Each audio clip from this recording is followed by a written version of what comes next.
Previously on Street Fighter League, we had one of our most highly anticipated matches. We saw Team NASR go head-to-head with the VODAFONE Giants. Ladies and gentlemen, we wanted to know who truly had that Titan inside of them and could bring it out when it mattered most. And sure enough, it was Team NASR, the Season 3 champions, who actually had Eren Yeager on their side. And did the action stop there? Of course not. In Street Fighter League, we also had Team Panda go head-to-head with Bandits, who are riding high on momentum. CABA, a whole lot of energy. MENA bringing out the Balrog, but it was not enough. Even though he did stop Justin Wong, he still had to deal with none other than Punk, who was aggressive, marking and everything, and got the job done. I don't want to speak too soon, but this is looking like it might be the best season yet. I'm just saying. And as amazing as last week was, this week the action keeps going as we have Team Panda going up against NORDAVIND. Of course, right now, Team Panda is in a completely comfortable position, so there's not as much pressure on them. And finally, we have Team UYU facing off with Team Bandits. Right now, guys, both of these teams have one win on their record, and I tell you what, that too is a whole lot better, so they do need it. I cannot wait to see all of it unfold. Ladies and gentlemen, it all goes down right now on Street Fighter League.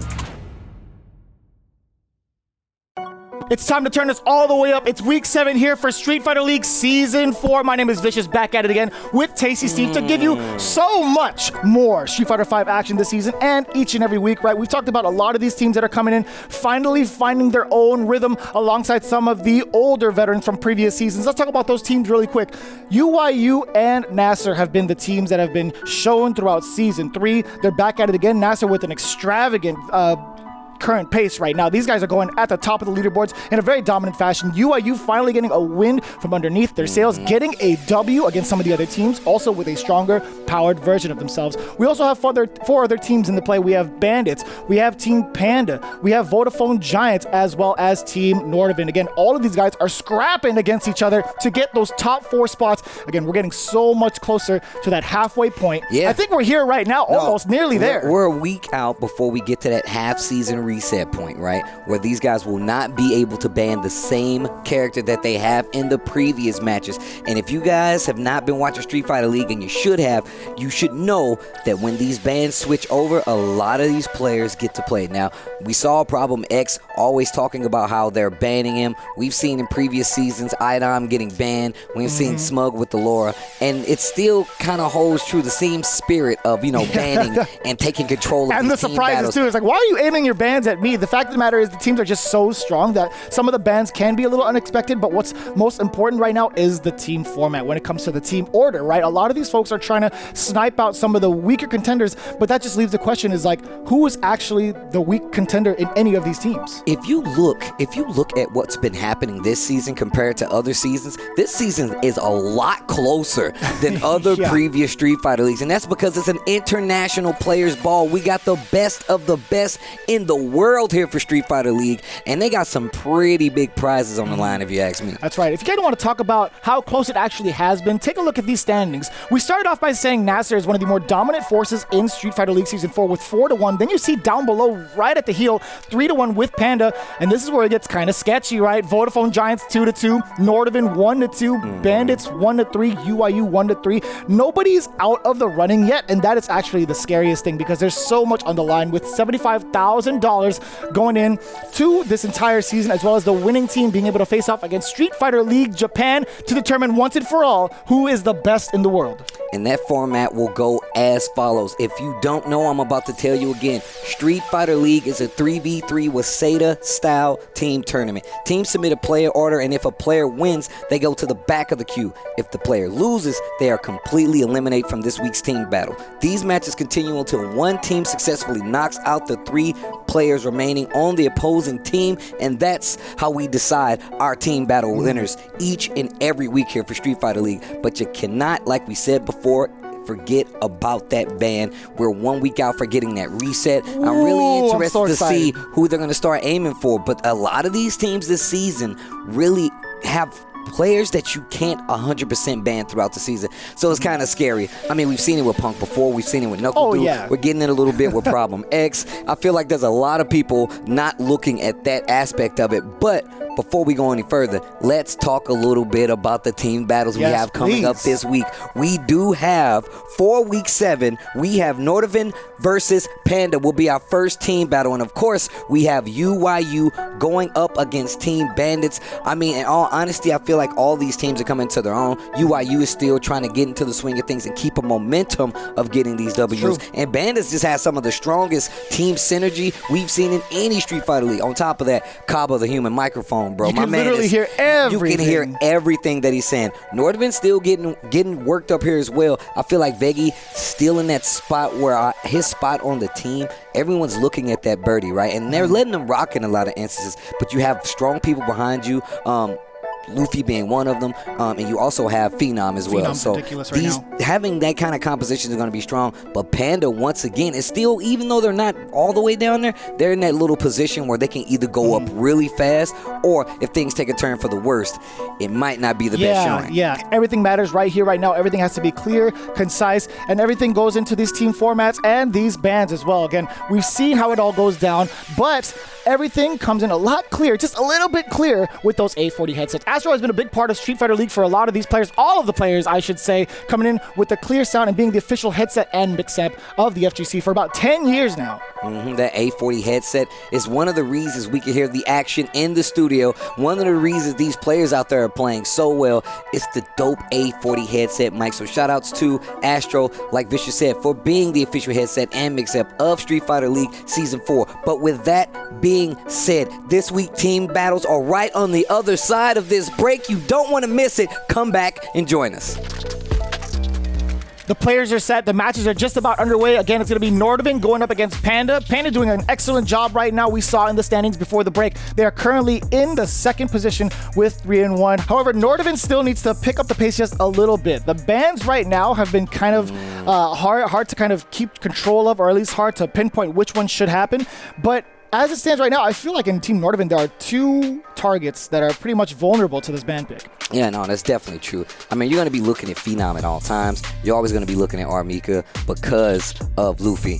Thing is that Luffy's been the target of this ban for the first half of the season for the most part. We're approaching that second half of the season. We will see a reset. Maybe they will start going for Phenom instead. But Phenom, once again, I talked about this at the top of the show, one of those players you really can't ban because they'll just switch characters to be just as effective. So what happens then? Who do you aim for? You start aiming for Birdie to have a permanent spot you feel like you can always get into because... And VEGGEY's been the target a couple of times, right? VEGGEY's definitely I feel like been the target. There hasn't really been too much, though, coming in from VEGGEY, even with his main at the moment. I mean, it's just like one of the things where he has to be put in a certain specific order to really see the light, honestly, because a lot of these cats are just going to be familiar with Birdie, especially with MENARD in the ranks. It's like, okay, well, to be quite honest with you, he is the more accomplished Birdie throughout the world, I would say. But VEGGEY, there's something interesting about him, the way that he plays also, that kind of surprises some of these players. Like, he'll take in some W's, which is going to be very important, right? Every single one of these W's count, especially in a tiebreaker scenario. So VEGGEY is still putting in the work, but he needs to go above and beyond that right now. Yeah, it's really not that hard to try to get to that comfortable spot where you're operating at 100%. VEGGEY is definitely one of these players that has a lot of tech. We talked about it before, becoming a commentator, a teacher of the world of Street Fighter. So it's really not, you know what I'm saying? It's not like it's not there, the skill isn't there, or that there's any lack of skill. It's just the fact when you compare it to some of these other players, some of these other characters even more so, that matchup is going to get a lot harder, especially if you're a character specialist. That's why those secondaries are those alternatives, as one of our esteemed players here made us understand, is really, really important. But luckily, they have a player like Phenom, right? And even if they do start looking at Phenom, that opens up kind of the game plan for Armika to play. Because once again, Armika is going to be on the table in the second half of the season. True. With that being said, though, that's only one half of our team battles. And I believe Rob TV has some words with Phenom.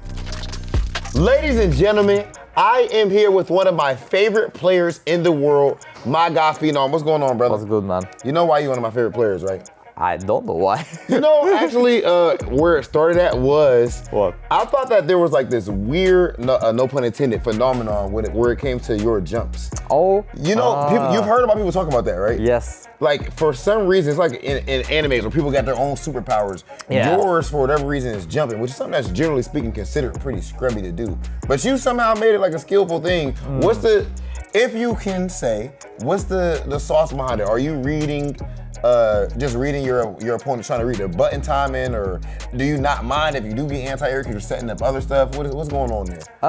Well, I think it's a mix of a few things. It's a mix of reading their rhythm and kind of how they move as well. But I think a lot of it is that I'm actually pretty good at the ground game. So I get them so focused on the ground game and so like kind of worried that I create openings for jump-ins. Yeah, right now it looks like you guys as a team aren't needing too much assistance. Right now, where are you at, 1 and 2? Yes. Overall? We are 1 and 2. So this is your first season in Street Fighter League. Of course, last season was supposed to be, but you know, unfortunately, circumstances. The energy here, the level of play and everything, how's that been for you? I think the biggest difference is the band system. Definitely. It definitely changes a lot. Like in Gfinity, it was first to 1, but all the players could use their main character, and like for our team, Luffy has not been able to use Mika, which is his main character. So we have a little bit of a handicap, and like we're a little bit handicapped in that sense. So that is something that is my first time experiencing in a way. It's a little bit unusual, but I think it's definitely fun. The atmosphere is very fun. It's always fun, like for example when you see Bandits play and CABA going crazy. Is crazy. So it has definitely been fun. It's definitely been something that we're still getting used to. We still kind of have to find the strategies around Luffy getting banned every time. Has anyone surprised you yet? Not like just individual players, but like as far as teams, the way things are turned out so far. The next team you all have to play will be actually PANDA. Yes. And they've started to separate themselves from the pack now, being at 3-1 up to this point. Yeah. Has anything shocked you at all as far as the way the standings are looking at the moment? No, nothing has really shocked me. Like obviously, PANDA has NEPHEW and PUNK, and Justin doesn't play as much, but he's definitely still no pushover. Yeah. But like they have good players, and there's no surprise that they're doing well. I mean, all the teams have good players. The most important thing is to get top 4, to get into that single elim bracket, and that is when I feel the real tournament actually start, because then there is no one can feel safe or anything. The record don't matter. Yeah, the record don't matter. Nothing matters. It's just you either win or you're eliminated, and so that is when I think the real pressure begins. Right now, the only objective is for I feel every team is to just get their top 4 placement. Well, you know, you're talking about, you know, top 4 placements. That's something that you have a whole lot of, even at, you know, Capcom Cup. You've been one of the most elite players in the world for years now. Yeah. Right? Do you have any pressure on yourself because, like, do you specifically have goals that say, yo, I need to become the best? Or are you comfortable with where you are right now? I mean, I've always been comfortable. Yeah. Even when I was trash. Even when I was, it's like synonyms like trash, up and comer. Yeah, that's a nice word. It's a nice word to put it. But yeah, like I think in terms of making money and prize money and results and all that, I've done pretty well for myself. But obviously there are goals I still have. I want to win Capcom Cup. I want to win 250K. Yeah. I want to, you know, I was close. I got 3rd at Capcom Cup and I got 2nd at E-League. So I've been close a few times, and so it's like, I just think it's a matter of time, to be honest. It's gonna happen. I'm just gonna improve and practice, and if I win, I win. But in terms of if I feel the pressure, no, not really. I don't like, why would I feel pressure? It's like, it's just people. I don't really care if people regard me as the best or whatever. I've been consistent for many years. Facts. The results don't lie, so people can think whatever they want. Like I think probably can argue with my results that I'm in the top 10 of all time or close to top 10 as a 5 player of all time. Facts. So, and that's just based on the results. So. I don't care what anyone says. How are you feeling about that matchup? Not how do you feel about it, but what do you think about it? You get what I'm saying? I get it. Analytically. I don't know what Team PANDA really wants to do. I think maybe they'll ban Karen. Yeah. Because my secondary is Nekali, And then Punk's secondaries usually do well against Necalli, like matchup-wise. These characters, yeah. Like, whether it's Colleen, Chun-Li, they might go that route, or maybe not. Maybe they'll do the ban Luffy route and get Mika out of the way and just trust themselves to beat, like pretty much to beat me then. Yeah. Which obviously they can. The Punk and NEPHEW, and even Justin's like he plays MENARD. Yeah. It's definitely tricky. So I don't know which way it will go. It's definitely not gonna be easy. So we'll see. It's gonna be fun though. I love playing against those guys. Phenom, I always appreciate the honesty, brother. Yeah. Much love to you and best of luck in your match up against Team Panda. Thank you so much. Having the least team battles out here than any other team in Street Fighter League is kind of a hard draw, especially when it kind of means that you're fighting from behind unless you have that lead. But at least they understand that, right? Having that mentality and saying, well, look, we're still kind of collecting data on a lot of these players. And even though we get to see them all the time, the team dynamic of Street Fighter League definitely puts a lot of players on their heads. It's not easy to conform to. And on top of that, these guys are looking at your strongest players. They're not trying to let you play at full strength. They want to clip you in some kind of idea to make that team fall by the wayside. Flatten the tire, if you will, on the team. So and Panda is definitely the kind of team to do that, right? Formerly Alpha 3, now with the induction of Justin Wong coming back from Season 1, it's a kind of going to be like it's a hybrid team of past Street Fighter League teams, right, with those members. No, you have Punk, NEPHEW, then Justin Wong. A lot of them understand the bands. They understand the team order and how important it is, right? They know about that team synergy. In fact, we do have Justin Wong coming into it for his interview to talk a little bit about him coming back into the league with Rob TV. There's only but a few times in life that you get the opportunity of sitting side by side with a GOAT, and Justin Wong has that lucky opportunity right now to be next to Big Hollywood. What's going on, Justin? Bro, you know, I watch your stuff all the time on YouTube. It's very nice. Do you? Yeah. Yo, thanks, Justin. Appreciate you, buddy. Of course, Justin, obviously one of the GOATs, if not the GOAT, when it comes to fighting games. And so far in Street Fighter League, the first part I want to start with the BS, Justin. You know what I mean? That's supposed to be, if you watch my YouTube videos, then you know that's kind of. Yeah, you keep it real. I keep it a buck. Okay, $1.50. $1.50. Do you say like 250? I would never, 250? Aren't you from New York? I don't know. I don't keep up the trends. I'm old. Do you still listen to Ariana Grande? Oh, yeah, her and Taylor Swift, K-pop, Blackpink. I like Cardi B. Cardi B's cool. Anaconda. Your music taste is horrible. I like Anaconda. Oh yeah, I always told people I have bad music taste because I like those random like radio stuff. Yeah, that's like just not supposed to be actually in your phone. You're supposed to just hear it when you walk into a store or something like that. They still make money. Yeah, that's true. They do make a lot of money. Something that you know very well yourself. But right now, back to us keeping it 250, I suppose. You kind of been getting your ass beat a little bit, Justin. Oh, I'm ass. What you mean? I'm ass. What you mean you ass? I'm ass. But look, but this is the thing that's interesting. We all know that you are at a point now where you have, and this, I'm not handling nothing with kid gloves. I'm keeping it a buck, so this is really how I feel about it. You've transcended the importance of like competition, like your goals. You're more on like the business side of things, man, the content, your capital letters, consistent streamer, Jay Wong, you know what I mean? Take care of your family. So with that being the case, it's not like a big priority for you to like you wouldn't be willing to probably travel to tournaments every weekend up to this, or at this point in your life and things like that. You don't care about being the best. But does that old competitor in you at all care about how you perform at Street Fighter League or any tournament? I feel like no matter what, I still try hard in terms of like playing. But when it comes to practicing, yeah, definitely slacking right there for sure.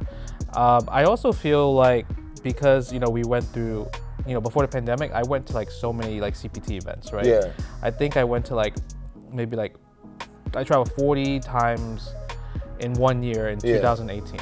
Right? Yeah. Then the pandemic happened, everything slowed down. That's the year we had Smoke Nemo with the poison and everything, Yeah. right? Yeah. Right, so then it's just like one of those things that now I'm just kind of like a casual player. Would you agree that the average fighting game player would love to, not like life, but just as far as your career, would love to switch places with you? I think, yes. Oh yeah, not in a cocky way or anything like that, but just, A lot of people have said like, oh, I wish I was in your position, everything. Right. But the problem is they don't know how much hard work it actually takes to be a professional fighting game player. Yeah. Right. As a casual fighting game player myself, I understand that being a professional fighting game player is very, very tough. Yeah. You know, a lot of traveling. You know, if you living on a plane is very tough. Yeah. Trying to practice. Also reviewing like match footage from like other like professional players that know you're gonna be there. Yeah. So it becomes just overall like really tough. And you know, obviously if you're in the FGC, you can't just play, right? You gotta do content, you gotta stream, you gotta be on the socials, right? It's definitely more like you're doing a lot more outside the game compared to in the game. But now that you are here, I wonder if just through playing with Punk and NEPHEW, do you think that by the time the playoffs come around, because right now your chances of making the playoffs is pretty high. Yeah. I personally think that with all of these weeks, man, like you could, with the speed that you learn and get back to, you probably could be back in at least 50, 60, 70% shape, which is better than 99% of players anyway. Yeah, I think like just from all the matches going like from first match to like now, I've been playing better overall. Yeah. So you know, it's more of just like I'm not closing, but like my beginning and middle is great, but then the end game decisions is always like the most difficult part. Yeah. So I think hopefully I don't want to be in like Punk and NEPHEW's backpack the whole time. Yeah. So it's more of like, I'm just gonna try to like practice as I'm here, staying like in my hotel room, nothing else to do. Yeah. Just like kind of review footage from like other players as well. Well, Justin, of course, 9 EVO championships, eSports Lifetime Achievement Award. I mean, we would be here for 3 more shows if I was to list everything that you've done. Ladies and gentlemen, I think that there's a high chance that by the time the playoffs come around, a sleeping giant may have been awakened. Ladies and gentlemen, Justin Wong. It's the Grandmaster power-up is what it is. That never leaves Justin Wong, I feel like. Just having a champion like him, who's been such a like prestigious figure in the FGC, it's kind of intimidating, but low-key it's like, if you're someone like Punk and NEPHEW, it's like, yo, I'm glad to be here. More so than like an intimidating presence. Like they can't move, it's just like, yo, man, I feel as confident as ever having someone like Justin Wong back in this. I think having Justin on any team makes you more positive about your outcome, right? And on top of that, Justin, you're not really banning him anyway, and still I feel like it's only a certain amount of time before he gets into the swing of things. Yeah, so it's going to be Justin Wong going with the Rose pick, as you talked about, kind of hard to ban, right? He has 3 other characters under his belt. Colleen is going to be the main pick for Luffy, which has been the solid pick thus far. Another one of those players that is just absolutely confident in his gameplay. He's just going to be flaming it out against Justin Wong.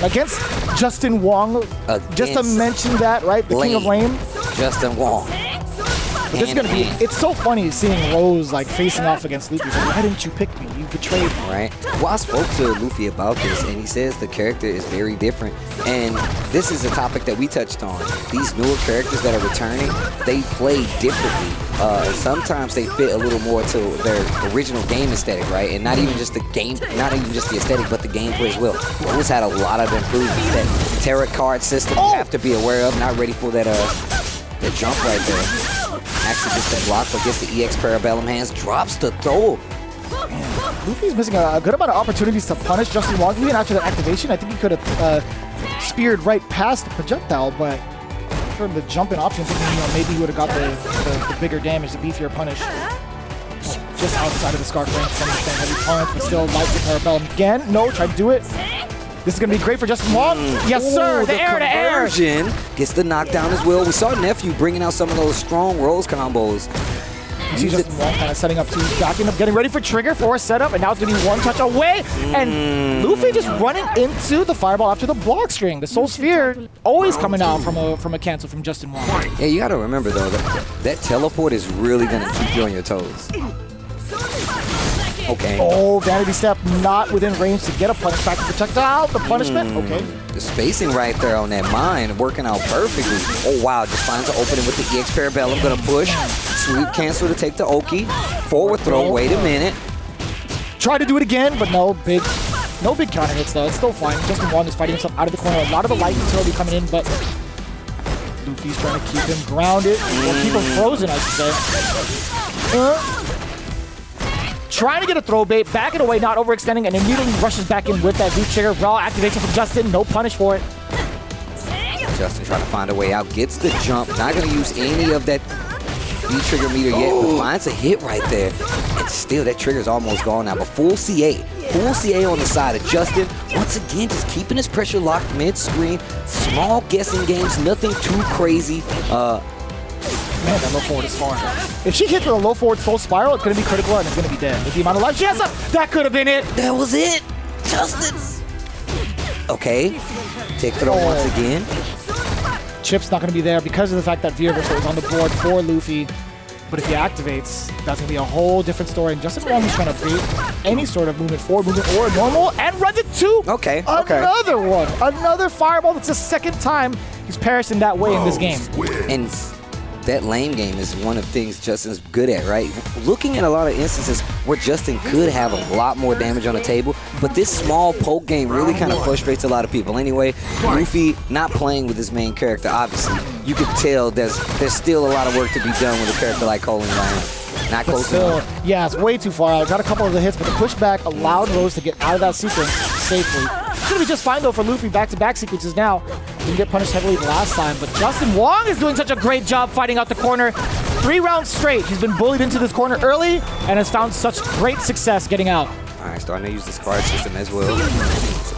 Ooh, uh-oh, wait a minute. Trigger active this time, forward throw into the corner. Justin in trouble. Life lead in favor of Luffy right now. Eats another throw. Trigger is on the table, and the tick throws are adding up. I'm about to say, you need to talk to NEPHEW about this, man. He's got a whole chop shop of throws where he does this. You got to be careful. Once again, this teleport pressure to get out of the corner. Still has one more teleport left for Rose. Oh, and it actually hit! He wasn't ready for it. Drilling the critical art, that's going to be more than enough. And that's been the same sequence Justin Wong has gone for so many rounds already. I don't know what the angle was, but there was something about it that confused Luffy. That walking back and forth, I feel like when you have a teleport that does that, it's kind of like Dawson's teleport. You need to be really careful. Swing a little too early, swing a little too late. Gonna push you right in some of those ranges where you're gonna have to be blocking, right? Or you might be able to confirm it to a hit, like we saw Justin just do there. Fishing for the faces, right? I'm not gonna be able to build. Oh, actually, doesn't really use the build meter. Oh, you might have to now. CA, okay. I don't know if Luffy was ecstatic about that one. Because look at the amount of damage it actually does. And just about right now, it's even. You lost all your critical art for that. Yeah, no, that's definitely true.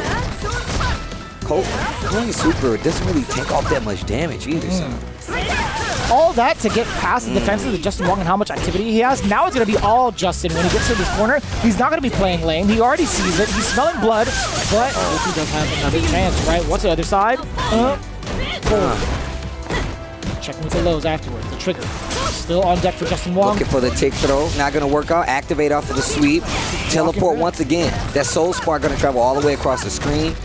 No meter left. 1 bar PX on the side of Luffy, and he's not going to even get there. That's going to be 2-0 for Justin Wong, and I believe that's his first team battle victory, if I'm not mistaken. That is actually correct, right? In a convincing fashion, 2-0. Now, that one, that's kind of tough. I'm starting to understand a little bit what Luffy is going through. He's like, how many times is he going to go for the same setup? It's the no setup. Like, you know, the no mix-up. The no mix-up. Ah, yes. In fighting game, tale of old. If it ain't broke, don't fix it. That's exactly it, yeah. If you're not going to stop me from doing it, why would I stop doing it? Especially if it's working and you got a chance to cash out. It worked out 1 round. We saw the cash out to full CA from Justin. And then why stop there? Justin is definitely from the school. He went paper every time. He went paper every single time. Well, Justin, with that being said, he's going to rotate to the back of the queue. Still going to be able to play in this team battle. Unfortunately, that's going to be the end of Luffy, and this puts VEGGEY in a very, very tough situation. This is huge. Absolutely huge for Panda also, just because of the fact that they could potentially get a full-on sweep with the correct order. I feel like, you know, VEGGEY versus Punk, it's going to be kind of tough. I don't know how often these two have actually played against each other, but Punk, he has a pretty solid download on a lot of these players based off of just watching them play. So it's going to be a tall order for VEGGEY, to be honest with you. I'm interested to see what character will be played. Mostly because we know that VEGGEY plays Phenom, and Phenom plays Karen. Yeah, that's true. So, but even still, this matchup, right? It's it was kind of interesting. We saw a glimpse of the potential counter pick, right? Punk has definitely opted to go with Chun-Li a lot of the times in like high pressure situations. But there's a lot of his confidence exuding right now based off of the Karen pick. Oh, yeah. That's what I said. Like, even this matchup, right? Just go and stick it to the Karen. Had an opportunity to go to that Chun-Li faster normal buttons to feel like a little bit better range in some instances. We're starting to see VEGGEY kind of like test out the waters a little bit, but once you whiff punish or whiff something, Punk is going to whiff punish you accordingly. Back-to-back throws. Now you're in deep water. Okay, there's those crouching jabs. I will say one thing for VEGGEY. He's very, very good at disrupting your flow. Like, he's really good at disrupting your pressure and making sure you respect his ground game. And you can see it right here versus Punk, right? Being able to start that pressure with those crouching jabs, crouching medium kick. And even though his back is to the wall, this life lead, that's nothing to Birdie. Birdie takes off a lot of damage in a short amount of time. Trigger is available. Crouch short, activate. Even off of stray hits, right? Being able to do that. But speaking of stray hits, I think Karen just does it a little bit better, especially off any of the mediums. We kind of exaggerate how good these mediums are, but when you really look at it, they're actually mad good. Look at the amount of damage. You get to late cancel that. You get to just frame Tenko. You get to send him off to space again. Yeah, no, that's true. Just walking VEGGEY down. We know Birdie has these big buttons. However, that whiff punishment is going to be a problem. You the see what I'm standing medium punch. Oh my You god. can buffer that normal for at least a full day and still get most frame Tenko. Little delay there, stagger on the pressure. Punk still finds the hit, and here's the corner again. Or regular Tenko, I should say. Jeez! The X% hot throw's going to do it. Back throw at that. He's no not tech. He's like, needed. I'm going to just press crouch and jab. Right. That's my tech, crouch and jab.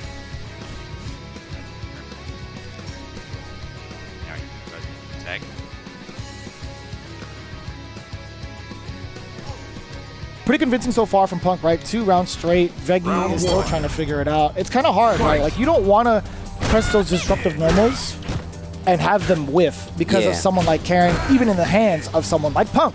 You're going to get whiff punished. You're going to get buffered. The whole 9, right? Karen does a great job of counter-poking against someone like Birdie. Boom, just like that. We're seeing it. Tries to go for the cross-up. Of course, Punk has seen this before. Standing light starting to add up. Just like Justice said, oh, big crush here with the standing fierce. Oh, wait a minute, back throw. Really wasn't prepared for that scramble, but still a reset situation is good for VEGGEY. Yeah, the Orochi just pretty much off the mark. It would have been great for VEGGEY had he gone for like a full-on punish, but as you said, it was not the situation. Slide ender after that still has... Good Ken, one more time. Not going to spend the critical art. Doesn't need to. Punk in full control. Standing medium kick to close out. This is definitely not going the way VEGGEY needed it to. This guy Birdie is stealing all of the seats from that poor staff member. He was just like, yo man, I just got this prepared. Oh, wait a minute. Okay. He was trying to do a heavy read right there. And gets called out for it. I like this. Empty it. Scared money don't make no money. You need the damage. Look at that. Okay. Near 50%. 55. No crush counter on that, but the movement was there. Here we go. Speaking of crush, the sweep. 3 dashes on the way over, almost to the other side. Wow, was looking for a button. Was looking for a button, almost had to confirm that could have been it. Okay, wait a minute. Back dash, back to the corner you go. That crouching jab. Not much, but it's definitely keeping Punk at bay. There it is. Oh, definitely keeping Punk at bay. Justin made a comment about the tech he has with the crouch lights and the stand lights. Well, it got him around. That's his tech. Another disruptive jab, right? Just kind of forcing away Karen, but for how long? Right, but you can see it is definitely disrupting Punk's flow. Gave him a game, and Birdie already back on 2 bars of EX spins one there. I think that's what Punk was looking for. Is like, you know, I need you to wake me up a little bit. You got around now? Okay, now I can go back to where things were. But that's even better for VEGGEY. Peeking. Like I said, disrupting the flow of Punk. Punk backing up a little bit, and this neutral game is changing around in favor of VEGGEY.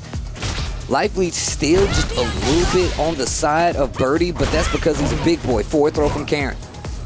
Not going to get much Oki after that, but it's going to be a lot of space taken up. Karen now moving forward. Punk letting the Guden can rock if that hits. It's going to be bad news for VEGGEY. Still stuck in this corner, but VEGGEY's willing to play that out. That's so good. It's so good to keep it as ambiguous as he does, being able to throw out that bullhead. Better be careful. Full CA's on the table right now.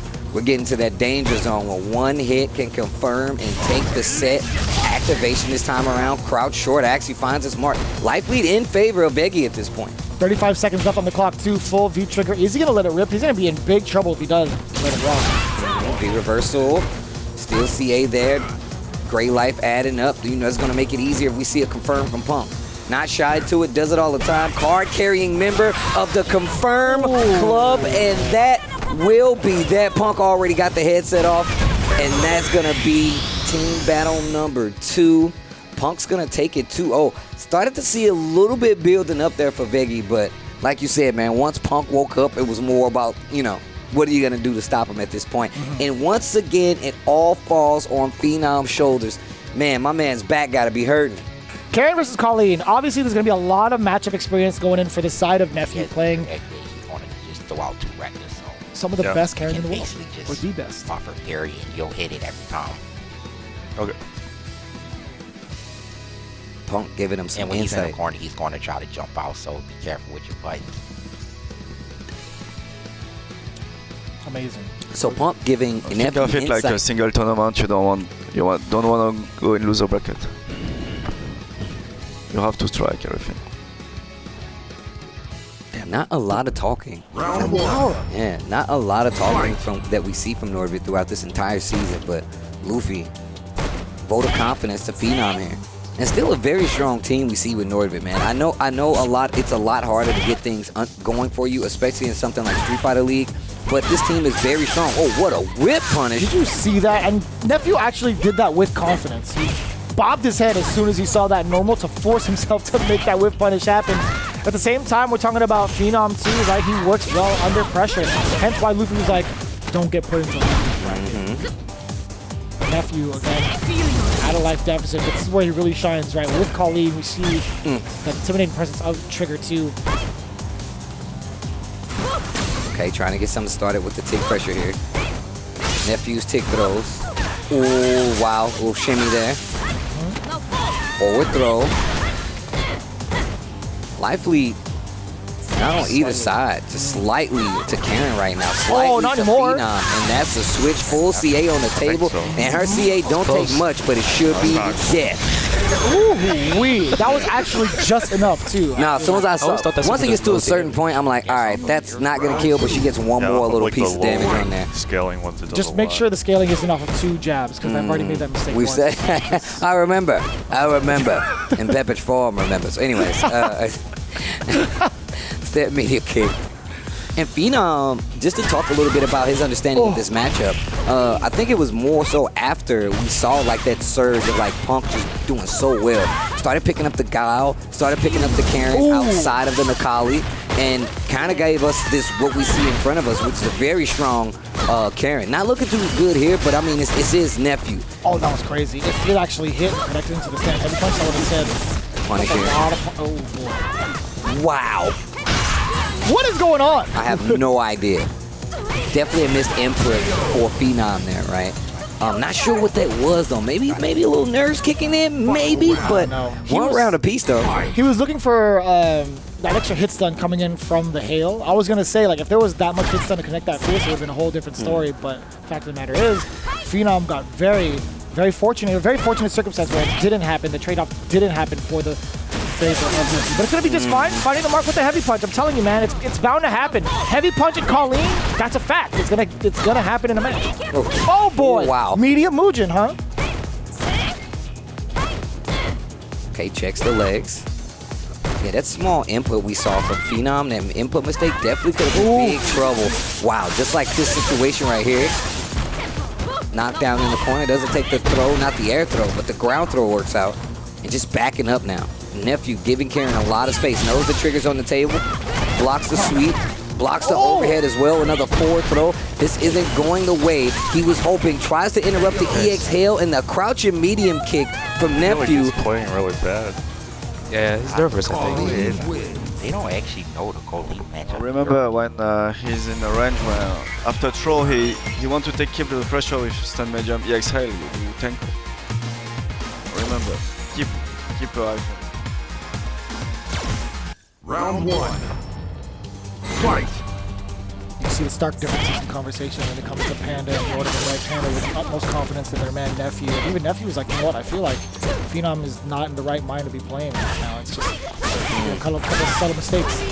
Yeah, he says he's playing, like even Nephew pointed out, like he's probably playing really bad. But once again, like I said before, like Justin's Justin even said it might be the nerves, and I feel like that's the thing, man. Where you're at this part of the season, and we're about to transition over to the second half, you need every win possible under your belt. And NEPHEW is not letting up at all. He's been here before, and literally is not trying to go into the second half of the season in the deficit at all. Ooh.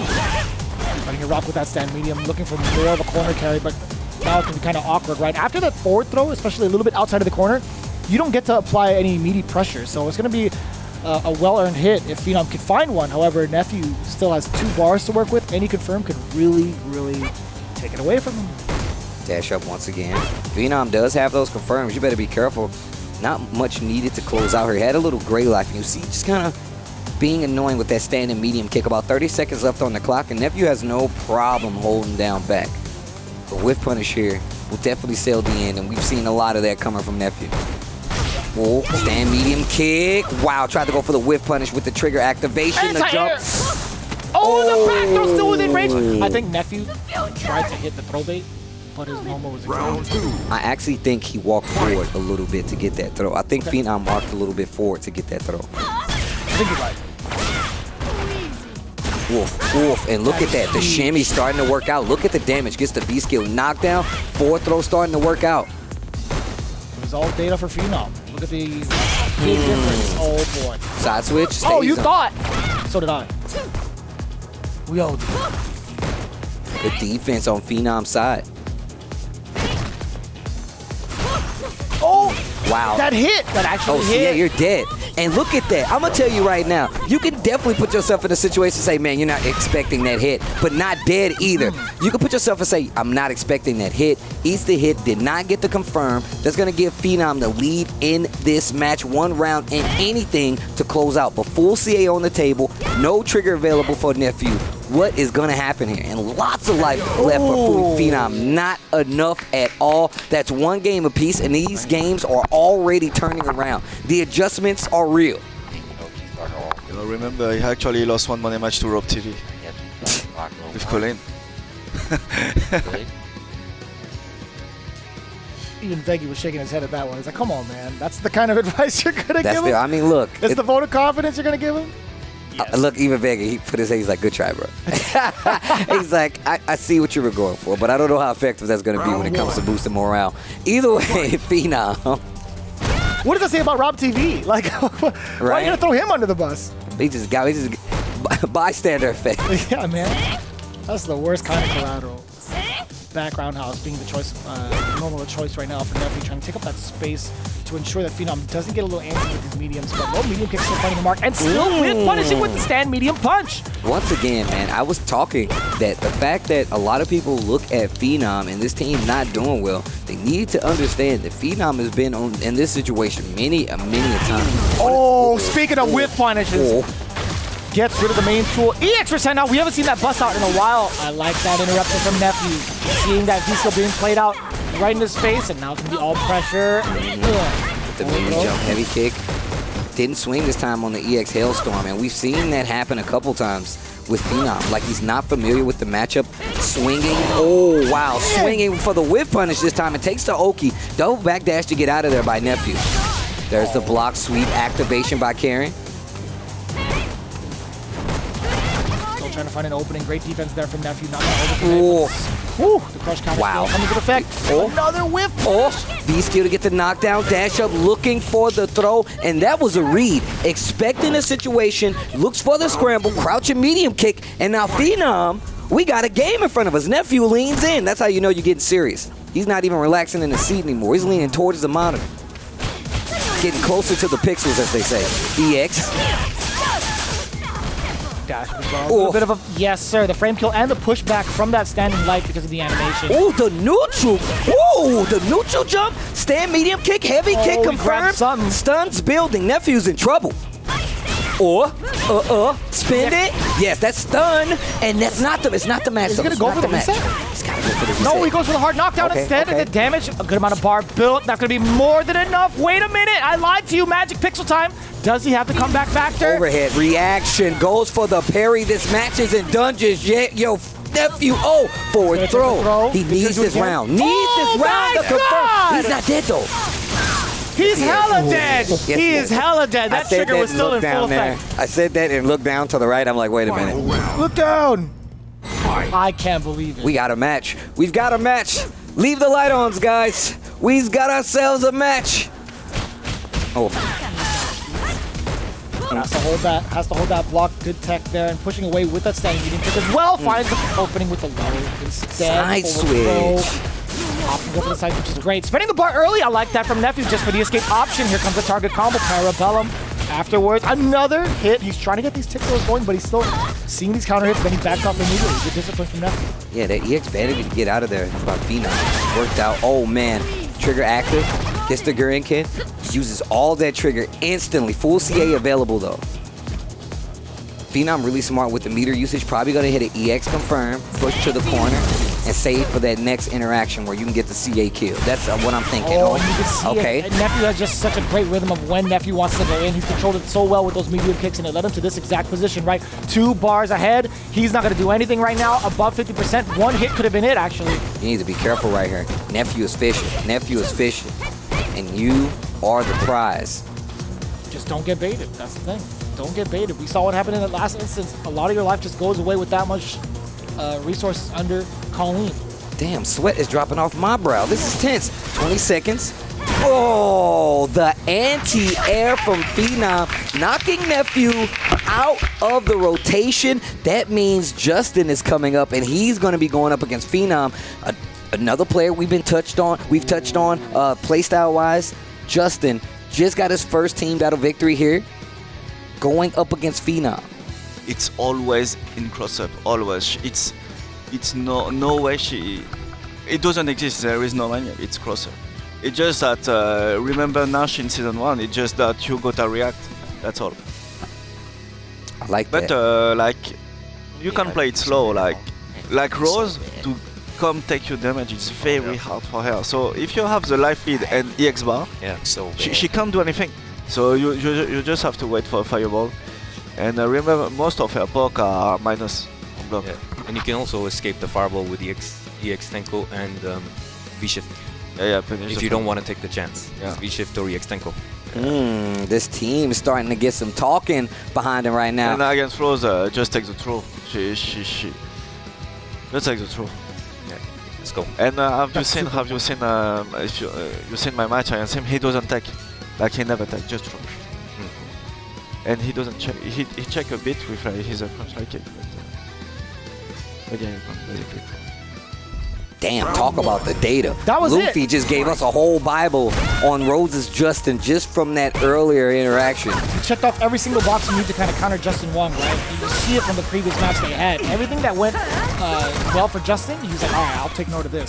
But let's talk about this, right? Let's talk about the fact that even though Justin hasn't had the most success, his neutral control and fundamentals can really take him far. And he's getting more and more powered up by the fact that he's still in this team battle. I can tell by the look of Justin's face, my man is playing right now. I was going to say, he drew the penalty card. He got the red card against Phenom, and now it's going to be a little bit scary to Rose, but not anymore. Gets counter hit right here.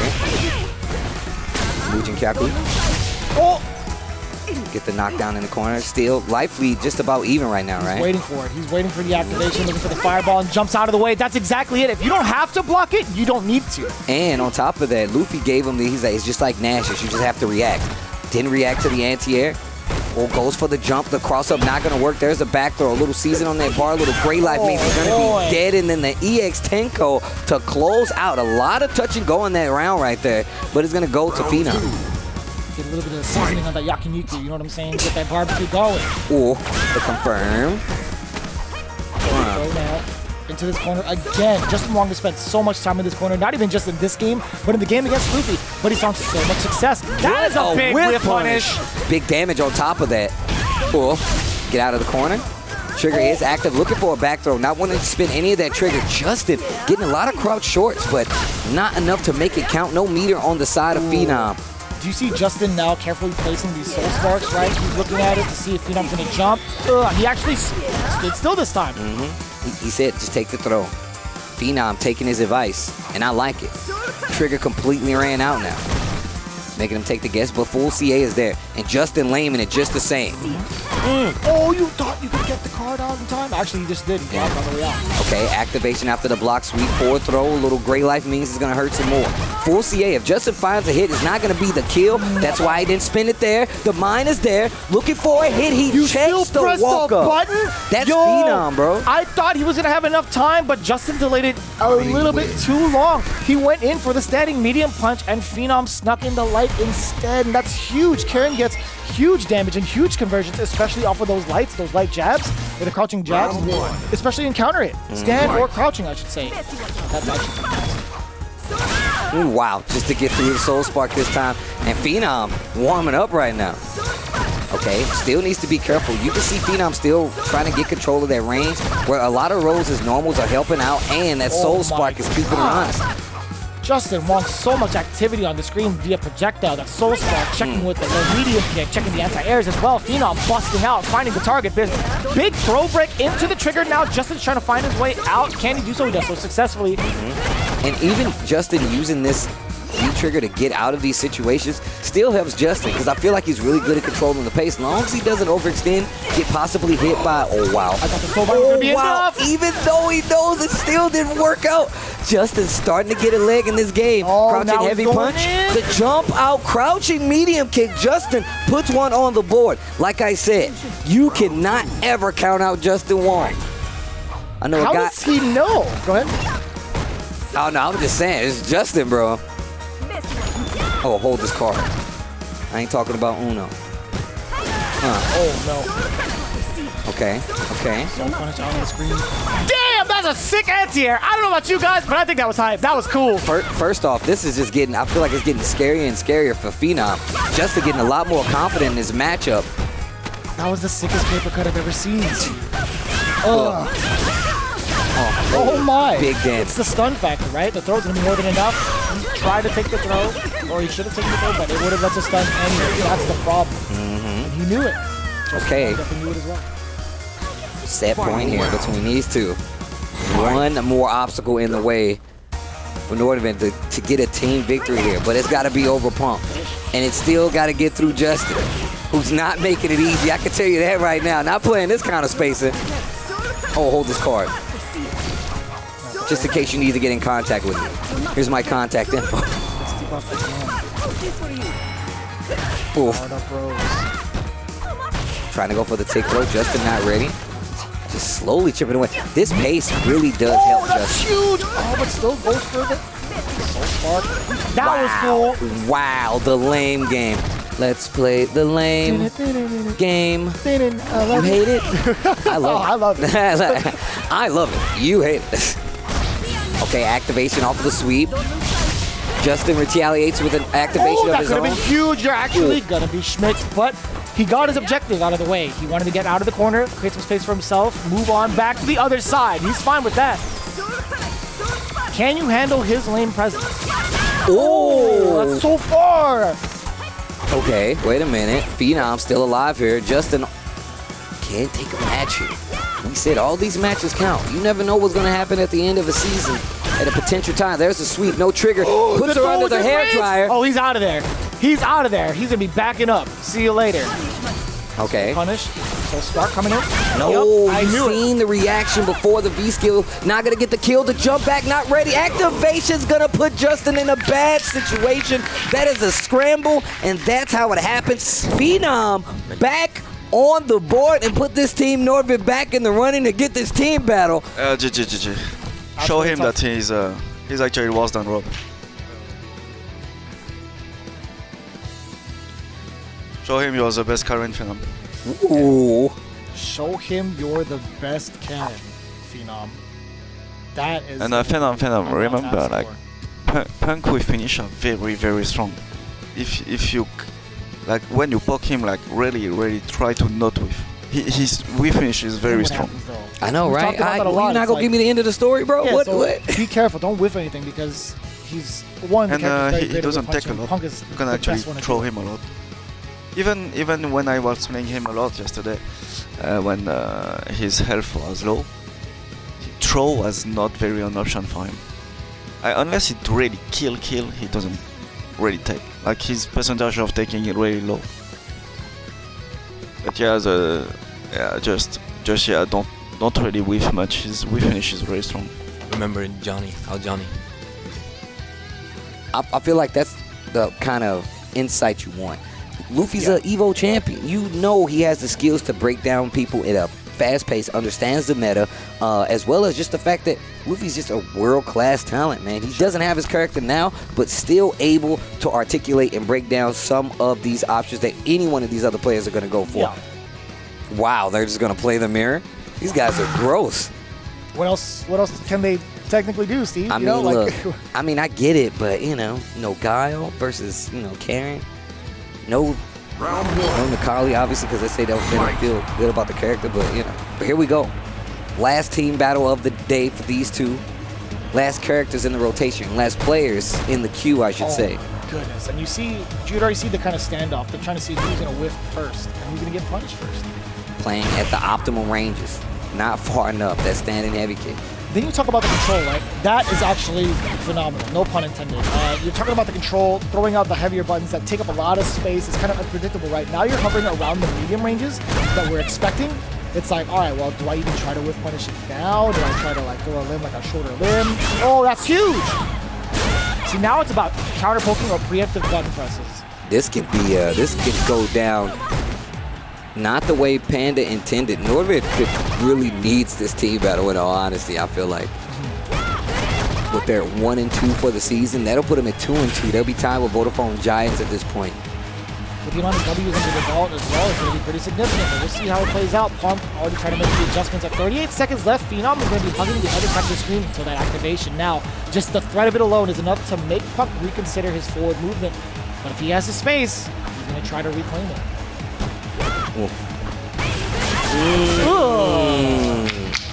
That patience wearing thin gets Punk to lose that round. We're going to round number 2. Game 1 between these two. The mirror. A lot more confidence incoming from Phenom in those couple of instances. Like just the first couple of seconds, he was moving in to try to check Punk's movement. Not afraid of throwing out the low medium kick, doing it again. At a delayed pace, by the way. See that? Look, he's testing the movement a lot, and Punk is not giving him any information. Not a lot of information, I should say. And look at this back and forth. Mostly great life damage on Punk's side, nothing but small pieces of damage.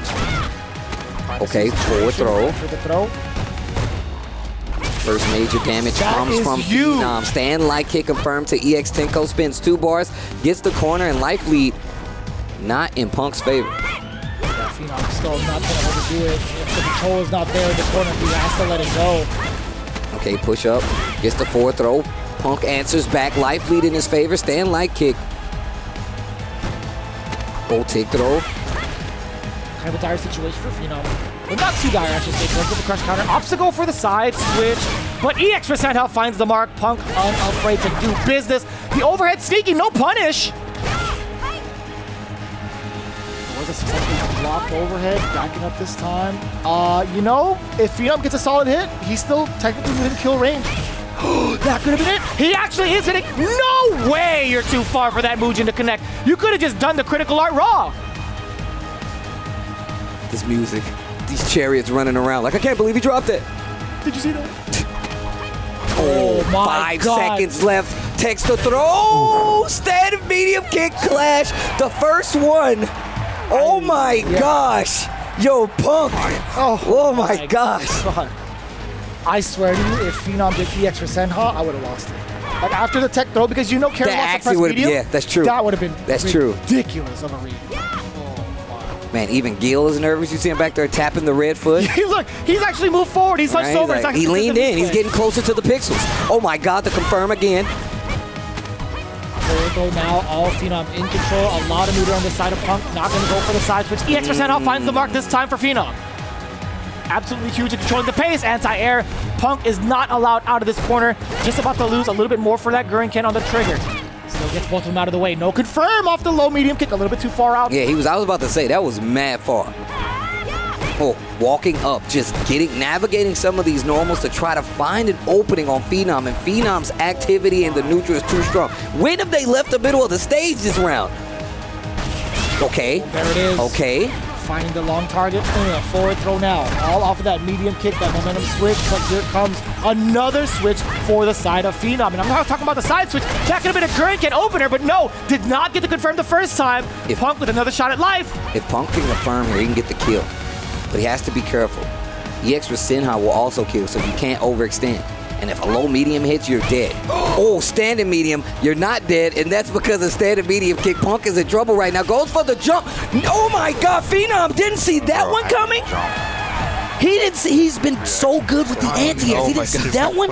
He didn't even need to jump. Every time you get it across from him. Goes for the cross up on top. I didn't even jump there, but my controller be having my back sometimes. Man. Yeah, I guess he didn't see it coming because Punk didn't see it coming either. Yeah, Punk didn't mean to do that. Oh. That's the second instance where Punk has quote-unquote gotten lucky. But I don't know, man. If he says it, I believe it. If he didn't mean to do it, I believe it. But that was a genius idea. I love that song, man. Get lucky, Daft Punk. I love this song. You're forcing Phenom to think about the ground options so much that you're throwing out that jump at that angle. Also, she can't crouching heavy punch it. She had to either air it or Resenha.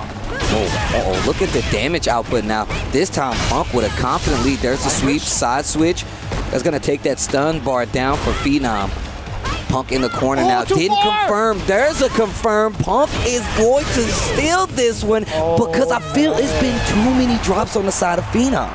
I feel like that only happened in this round. It's the mental stack coming in from the last game. He didn't take enough time, I feel like, after getting that jump in on him. It's starting to see that effect. It's like, oh man, the stress is starting to kick in a little bit, but it's, you know, shaking up. Now he's woken up, at least for this round, at least. That was a lot of Okay, activate here. V-shift to get out of range. Not gonna work out. Punk spinning all that V-meter. What a scout on the jump, crouch, and medium punch. Phenom's in control in the second round. Wake up, EX with Senha. They are fighting. Look at Gil standing up. He's like, hold on. Wait a minute. Who taught you that? Tapping the foot. Gil's anxious in the background, too. Oh. Okay, all right. Got ourselves a real match, as we usually say here. Final round. That was a good use of meter, honestly. It's like, if he went for the Orochi and ended up living, you still got that? Yep, that low forward, bruh. Battle of the Karens. Meter on top of that. Trigger in full effect for Punk. Do not get opened up. -2 situation. Looking for the activation. Does get so successfully. That was a hit back throw now. Ooh, gets the sweep. No side switch. Dash to the corner instead. Almost had to confirm their Phenom. Nearly identical. Truly a mirror match going on right now. Battle of the Titans between Phenom and Punk. The hit confirmed there. Not going to spend it. That wasn't going to kill. But still within kill range is Phenom. I think he can get a sequence to build up that he'll get it. He'll get it. Needs to be careful. This is a danger zone. He's in there. That's it. That's it. And Phenom steals it away. And I feel like it's the same thing we saw last time. One game apiece. Punk laughing it off. I don't think this is a laughing matter. I think the only thing it was so intense. I thought it was the final round. That was my mistake. I just see Karen win, and I'm thinking to myself, which one? Remember, he never take. Every time you did a shimmy, he never take. Pointing out that Punk never take. Every time he went for that footsie situation, that shimmy situation, Punk never tech. No teching. No teching at all. That's going to give us an early life lead for Phenom. Spins the EX for Senha. Half stun there, and Punk is in trouble. Back to the wall. He's going for the shimmy. That creates these opportunities for Punk to get the spacing out of the way now. And look, now it's going to be all Punk in full control. The one thing that Luffy told you to be wary about is now what's going to be your downfall in this round unless you amass a comeback now. The V-reversal finds the mark for Phenom, creating some space now. The mediums are still within range to be a dangerous threat for either player. And not a bad situation for Phenom to be in, though, right? Life lead's still just about even. If you count the Great Life, Punk has it, but they're playing super stationary. Back to the middle of the stage, you can see that Capcom 2021 logo right there for SFL. That's what you're watching. That's why it's so tense. V-skill, blocked forward throw from Phenom. Life lead slightly in favor. Stand light kick to stop the V-skill. V-reversal to answer back. Phenom testing with the stand medium punch. Not going to be enough, but the V-skill to get the knockdown. Trigger, there's the activation after the block flip back throw. He's not going to tech, but he's not going to be within range for anything, right? NEPHEW works. Punk runs into the Guriken Ra against Phenom. He hasn't done that too often, I feel like. Well, what a time to use it. Here it comes, though. If Punk does not get this round back, it's going to go to NORDAVIND. That's going to give him a 2-2 count for the season so far. What a great way to head into the second half, I can tell you that. Oh, still checking for the movement. If Phenom could find it, Punk's going to be in big trouble. Second half of the season starts next week. So these team battles this week are very important. At the top of the show, I talked about how close this season is compared to every other season. It's almost as close as this match we're watching. V-shift, a V-skill, get the knockdown. The throw is there again. Can you... I was going to say, can you find momentum getting a bunch of throws off? The thing is, Karen does have more pushback off the throws now. Needs to be careful right there. Phenom loves scouting his range perfectly. Runs into the green can, V-shift to get out of there. And you can see a little stationary just to wait from Phenom just to see how Punk is going to react. Test the neutral with a medium kick, and Punk teaches him a lesson with a medium punch. There's the activation after the block sweep. Little shimmy there. The Budokan is in full effect. If he does get this hit, it's going to be near death, but he needs a little bit more, a bit of a chunk, and that's the chunk he needed! Not too much scaling behind it either! That's going to be huge! Punk already out of his seat, and that's going to be the kill. Phenom eliminates Team Panda, clutching it out, being the true anchor. Unbelievable circumstances. Seeing this mirror match develop, I actually cannot believe it went down the way it did, because Punk was looking like he was so in control in the first game, but Phenom taking the advice in strides from Luffy, from VEGGEY. Was that a reverse OCV? It was indeed a reverse OCV. Oh my God, this dude Phenom. Oh my God, bro. I dare you to find me better Street Fighter than this, bro. Look, all I'm saying, I don't even like mirror matches.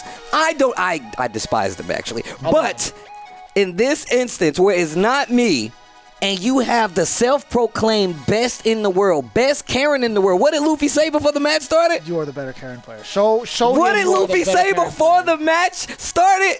He said you are the best Karen player, and proves it right now with the 2-1 victory over Punk.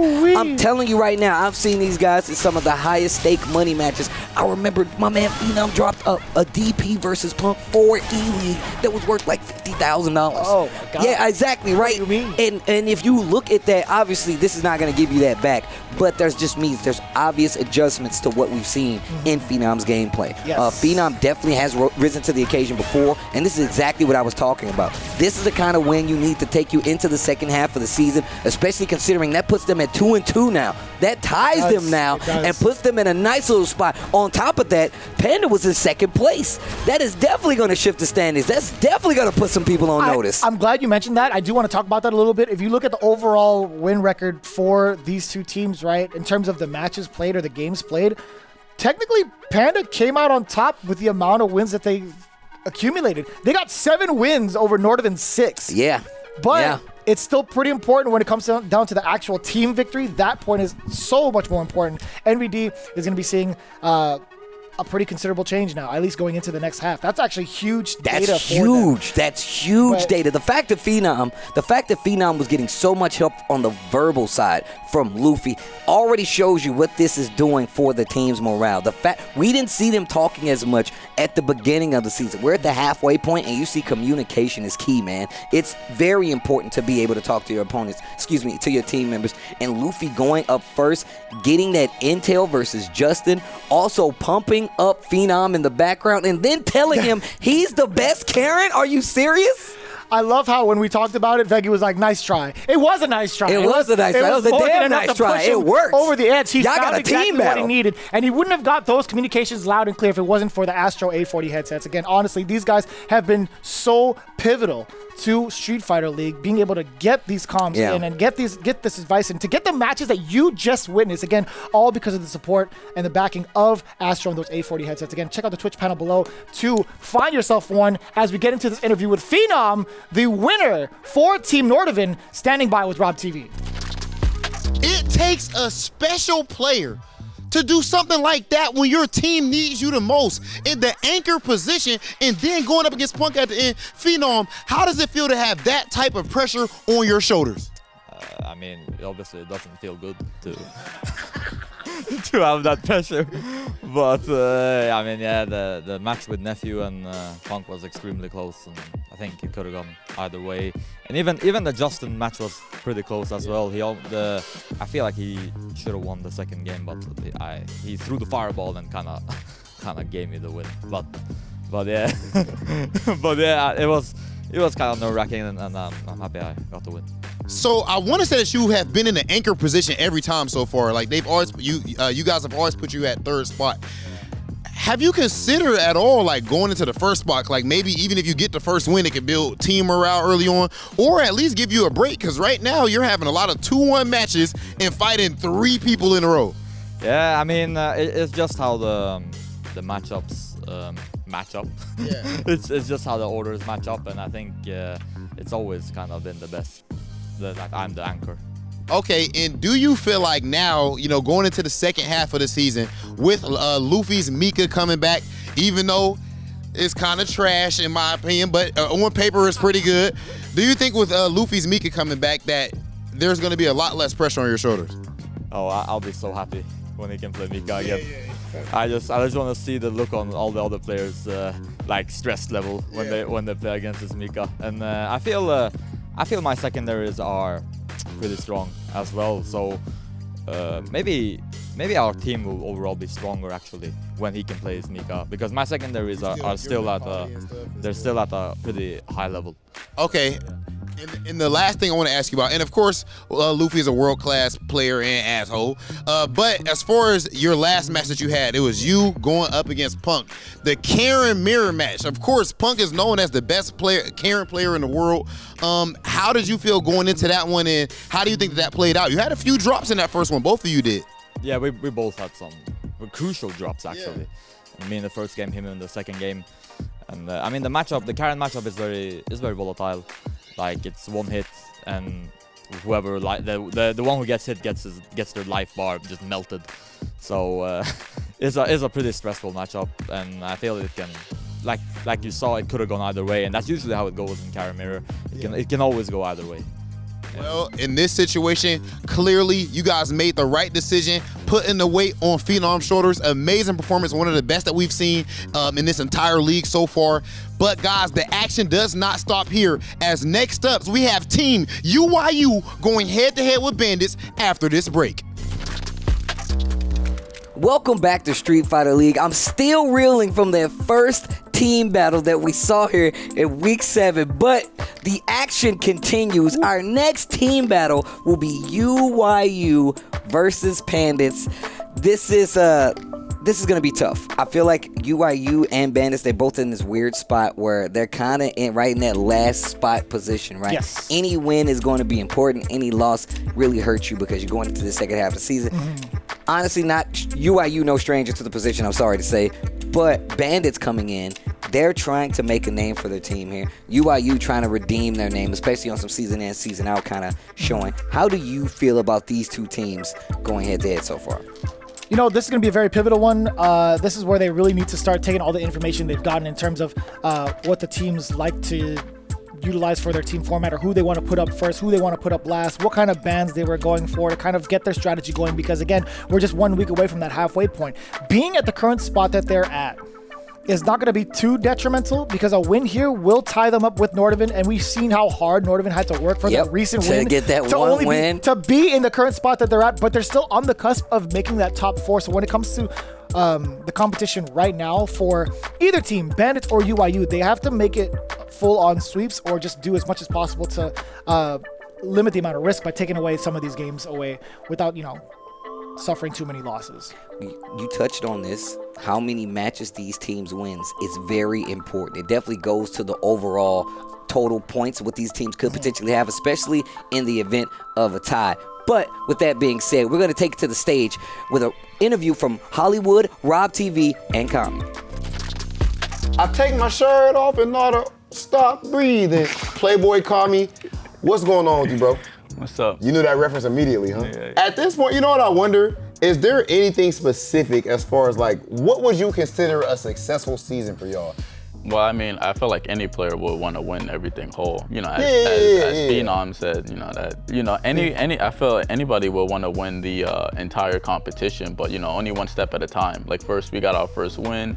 You know, now we could focus on trying to get into the playoffs, and then from the playoffs we could go into trying to win, because it's not like we're out of the playoffs yet, because you know it has to wait until the end of the second season. Early. And I believe we're 1-3 now, tied with Bandits. So the next team we play actually is Bandits, which is I think would be really important if we want to make it to the playoffs, because you at least you don't want to come in last in the first season or so, because it makes you fighting back hard. That means in the second season or so you would have to win almost every match, unless Bandits just gets like ripped open. Like right now I want to say Giants are 2-2. So they're only one win above y'all. So if y'all win this next one, they gonna have to see y'all at some point. Giants, I feel like they had a really, really good start, but it looks like they're going like on a little bit of a decline right now. But I don't think they're going on a decline because of like how they're playing or whatever. I honestly think it's more of just their order. I feel like a lot of times their order gets messed up to where like they counterpick themselves sometimes. So you know they make the matchups a little bit harder on themselves and they end up losing. Well, right now, you know, as far as you specifically, you know, as I've already alluded to, you are playing extremely well. You know, everyone, of course, is seeing it on camera, and all of us behind the scenes have been talking about it as far as like the players and stuff. Or I guess I'm not a player, I'm a host, but you know, all of us have been talking about it. What's been going on with that, man? I feel like you've like leveled up. Of course, you've been good like for years, but I feel like you're stepping up to the plate even more. Last year didn't do bad either, but you've stepped up to the plate even more this year. What would you attribute that to? I think I finally stopped caring about just every other opinion that wasn't mine. Like normally when I would play, which I think is a really bad habit, which is common for most people who start to play, is that you think of what other people think of you. And I will always have this bad habit of when I play, and then people, especially when people are watching, it's like, oh, I wonder if they think this was random or something like that. But really, I had a reason for doing this. And then recently, so like I just don't care. Like I just don't, like, you know, I don't care if people think, you know, I'm random, whack, the best. Like their opinions doesn't really affect me, because, you know, at the end of the day, it's me playing, no one else. And it affects no results. It doesn't, you know, if anything, it'll probably make your results worse, because not only are you focusing on the match, but now you're focusing on what's going on behind you, you're losing train of thought. And also, I have like probably two of the best players in the world on my team, so it's like it's easy to just sit back and chill. You know, honestly, we have a strategy where we tire a team down and then we let All You Can go crazy. Like that's fire. That's fire. That sounds like a lesson with like the what Panda kind of did with to Bandits. With Bandits. That's smart. When we had to play Phenom team, and I beat VEGGEY, and then All You Can beat Luffy, and then NL had to play Phenom. And we know NL is like a super sweaty, like he's a super tryhard. Every match is always down to like the wire. So we knew once, even if he didn't beat Phenom, like Phenom would be like, damn, I just played a sweaty ass match.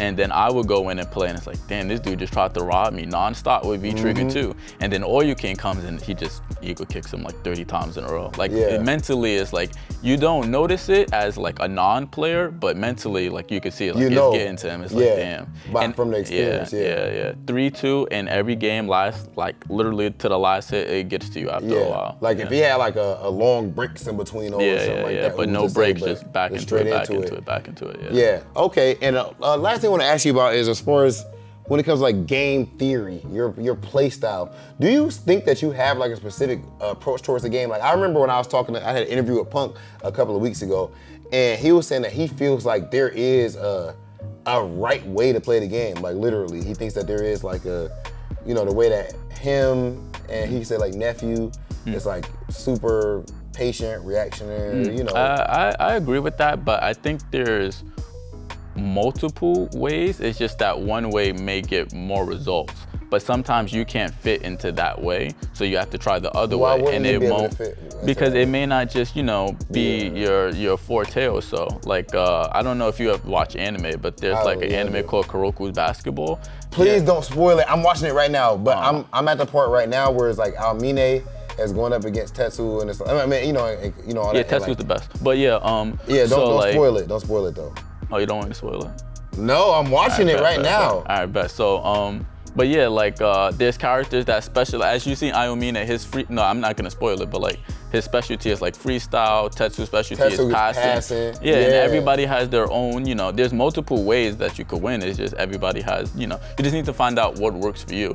And some people, it just takes a little bit longer to realize what you're good at. Like for me, I know my specialty isn't like footsies or whatever. In fact, I feel like my specialty is like copying people. Most people, like some shotgun. Yeah. Like most people copy people, but they don't understand why. But instantly, when I see something, I can copy it, and I already understand the reasons why they did it. Theory behind it. Yeah. That's fire. So it's really easy for me to see somebody do something and then steal it and implement it into my game. Like my own personal play style, I don't think I have my own personal play style because I just steal all of the most effective stuff from everybody who plays it, and then I just implement it into mine. Bro, that is so dope. Like you stole Snoop Dogg's face, Playboy Cardi's tattoos, and all of that, and you made an amazing Street Fighter career for yourself. Oh, your girlfriend. Call me. You talking about girl?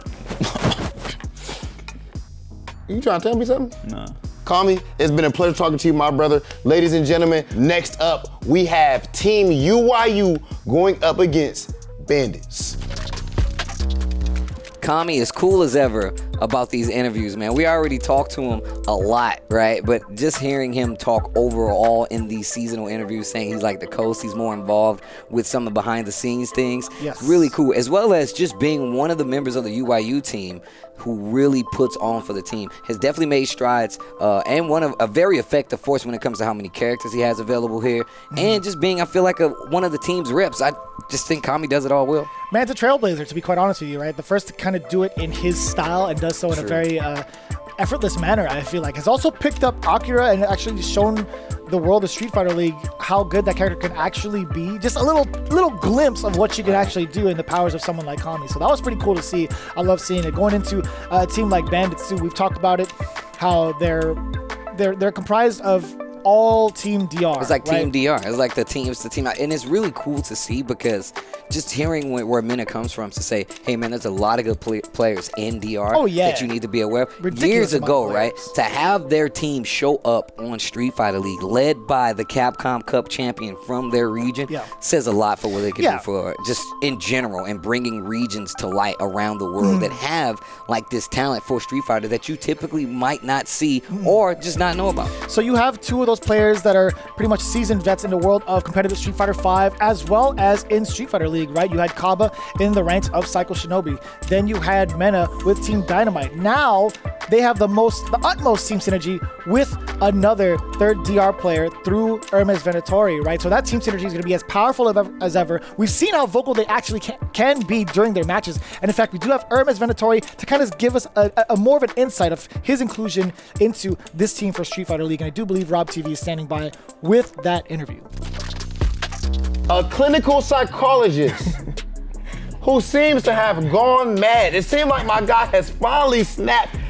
That match up against NEPHEW, bro, oh my goodness. Before we get into all of that, I have to introduce my guy, Hermes Venatori. What's going on, bro? What's going on? Always good to see you. Oh, did you just give me one of those awkward esports moments, bro? People are gonna clip that. It's gonna be a gift and everything. All right, I'm coming in for the. All right, yes. Never touch me again. If you don't know how to do a handshake, Hermes? Don't handshake, psychologist. Yeah. Okay. Clearly. Oh my goodness. All right. Well, anyway, you guys are able to figure out far more important things than handshakes, and what it seems is that you've been able to figure out how to find your groove and become you at Street Fighter League. Yeah. Because I feel like, you know, I asked Mandrake just to be safe. I talked to Mandrake and everything. I'm like, yo, I feel like those first games probably were not like even Hermes' full skill level. Yeah. Like there were some like nerves getting used to this and everything. And progressively, not just with getting this win recently, progressively you have been improving and playing better and better and better, culminating in that win that you just got up against NEPHEW, your first Street Fighter League win. Can you take me through what's been going on there, man? Like, and is my analysis accurate? Yeah, the first fight against Luffy, I really thought I could beat him. Yeah. But he surprised me, like dashing a lot and throwing me like so much. Yeah. Maybe I was thinking he was like better with Colleen, but he was very, you know, patient. And being like a Mika player, it was really weird that he was so patient. So he surprised me, but I was not nervous. Yeah. When I lost against Problem X, the thing is that I didn't want to fight Onda. That was the only matchup that I didn't want for that set. Yeah. So I was kind of mad because Onda just, you know, waits for me, and it's really hard to win against Onda. And I was really mad because I didn't want to lose. I was sure I could have done a very good fight against ANGRYBIRD and Big Bird. I was really hungry for it. So against NEPHEW, it was like, I'm not gonna lose, you know? This one, I'm not gonna lose. Your energy was different, bro. Like, your energy was like, I told you, you're always extremely calm. Even after the set, like, you know, because Panda ended up getting the victory overall. It came down to the end. Yeah. They were able to close out a close one. But I don't even know if this stuff is on camera. But after everything stops and they're still sitting over there, I see you and you just walk over and give each person a handshake. Congratulations. Yeah. I seen CABA do the same thing. Actually, he didn't do handshake, but he came over like just tipped him on the shoulder, like, yo, congratulations, congratulations. You know, just extremely respectful, amazing sportsmanship. But as far as in game, you're always so calm. And this time, it's like something got to you, man. You were popping off even during the set, even in between games. Did CABA get you extra hyped up, man? Like, did it like get to your soul? No, it was me, because I tell the guys that we have to enjoy this. Yeah. We don't know if we're coming back to Street Fighter League again. Yeah, you never know the future. Yeah. So you have to, we are players, professional players, because we enjoy playing Street Fighter 5. So the moment that you get stressed playing the game, maybe you should leave it. You have to enjoy every moment, even if you lose, even if you win. We have to enjoy it. So I was really enjoying the set against NEPHEW. I was really enjoying the set against Punk, because that's what it's all about.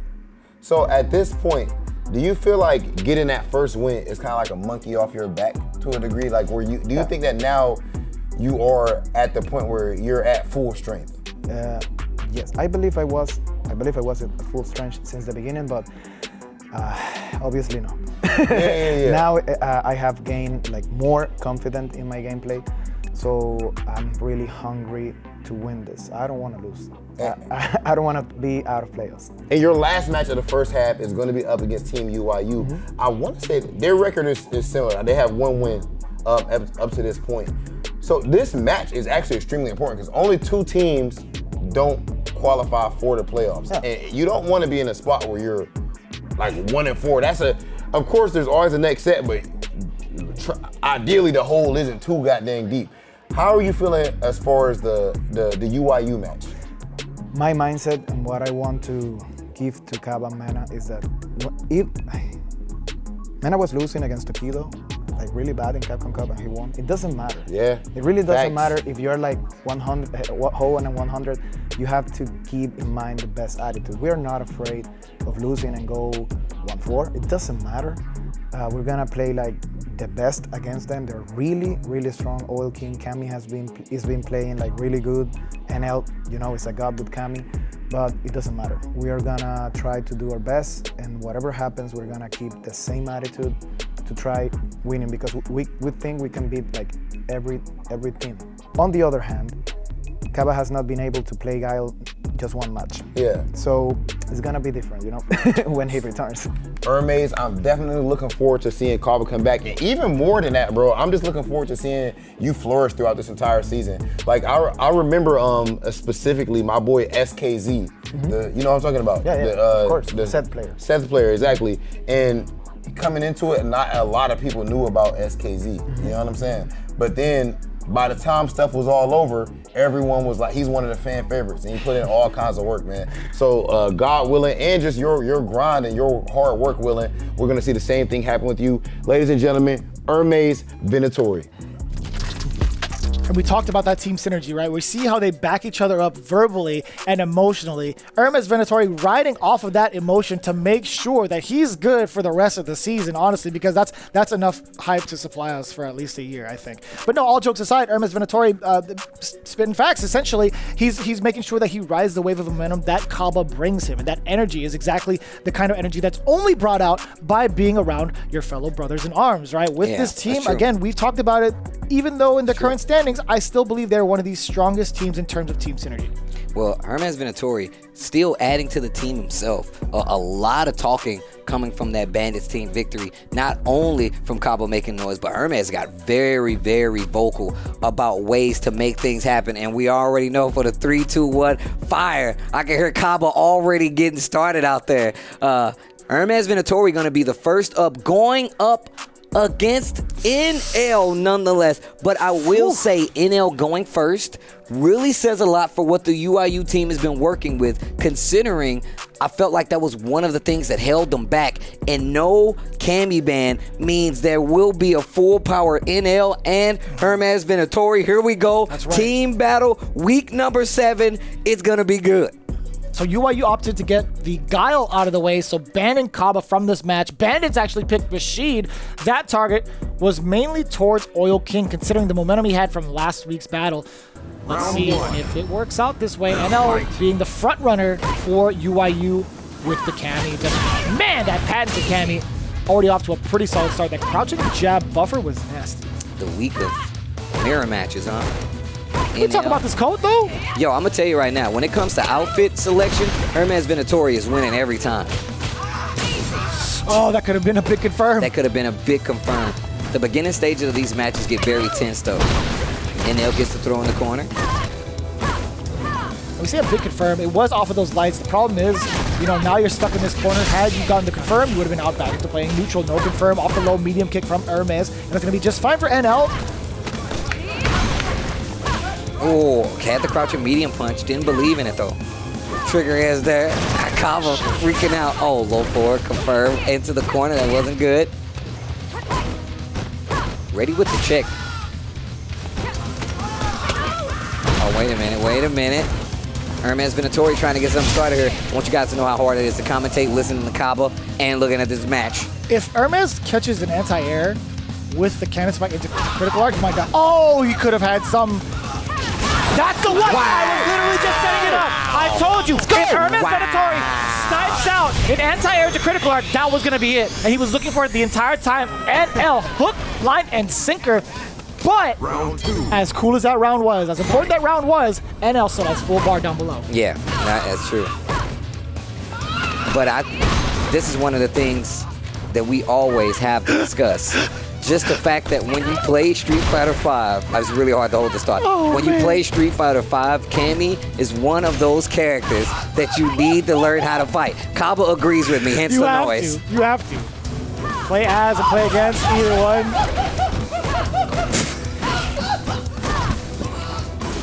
The fact that Mena is not flinching is not crazy. Not one to bit. me. He's like, he's used to this. It's so, man, even the other players are losing their minds over this. My man is how he's transforming out there. Teen Wolf CABA, is that what's happening? I actually wait a minute. met up with him earlier, too. He slapped me on the shoulder. He's like, you ready? I'm like, yeah, I'm ready, man. Are you ready? He's like, quick. Oh, an eye for an eye. The confirm into CA is going to do it, and just as the first round ended, so shall the second. For it is written in the scriptures. For it is written in the Killer Bee protocol. This guy, CABA. What do you call it? Like, I think it should just be CABA. It should just be CABA. You don't even need to call it. Getting mad wild Thornberry vibes right now, man. Oh, big jump in. Oh, the cash out with the CA as well. Look at that damage, yo, damn. Dash up twice for the Oki, absolutely pivotal. Yeah, looking for any sort of reversal option, but NL just jumps out to safety. Oh, the big whiff punish. Man, CABA just reeled back, didn't say a word after that. The crouching heavy punch activate. Keeps the corner, doesn't go for the throw, You finds the thought you shimmy. could press a button, and gets let the alone two? stun. Oh, no. NL with a big drop here. Hermes VENATORI. The trigger. Activate on cue. Wow. If this round goes down the drain, I'm looking at NL. You actually thought you could go in like that? No! And that's the 2 before it. So shall be the third. If you patient, you will dash your jump. Check a dash your jump. Every single round ended in a critical art. It's in her name. CAMMY, okay? It's bound to happen. That's true. And Hermes VENATORI, you can see still being affected from that last minute decision. You know, a lot of people, you look at it and say, like, why would you do it there, you know? I thought he was going to go for the dive kick. I feel like that's what I did, too. Don't give him a chance to react. There's back throw. Oh, and he's just in that space, so well placed. Oh my God, in your face. And back throw. Got some meter. Near critical art now for NL. Absolutely pivotal for his start, or actually just this round in general, because he can dish out some big old damage, even get what, or carry if he needed to, or that kick. That's gonna be just fine, yes sir. NL on the prowl now.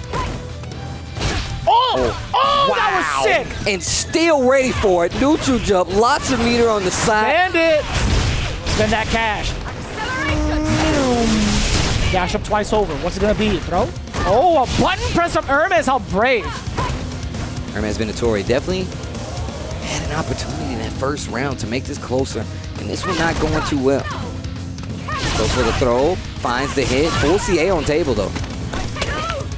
Oh, that's going to alleviate a lot of pressure, and that's going to be big chilling after that throw, willing to take it. Hermes can top this first match. Oh, the jab. The jab. You're going to whiff punish that? You're going to walk in this man's face, see the button, smack yours down, and say, you got to be quicker than that. You got to be quicker than that. Almost had it. You almost had it. That was nasty. NL. I can't say that's disrespectful. That's just him. That's just how he likes to play. That's NL, bro.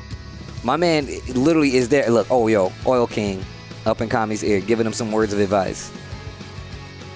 I love that. I love that. It couldn't have been any, like, pivotal pieces of information, because there was a big smile on Kami's face after that. I think that's what's necessary. Yeah, there you go. Amp him up, Oil King.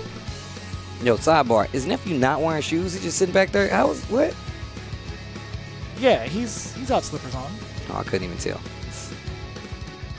NL and Oil King.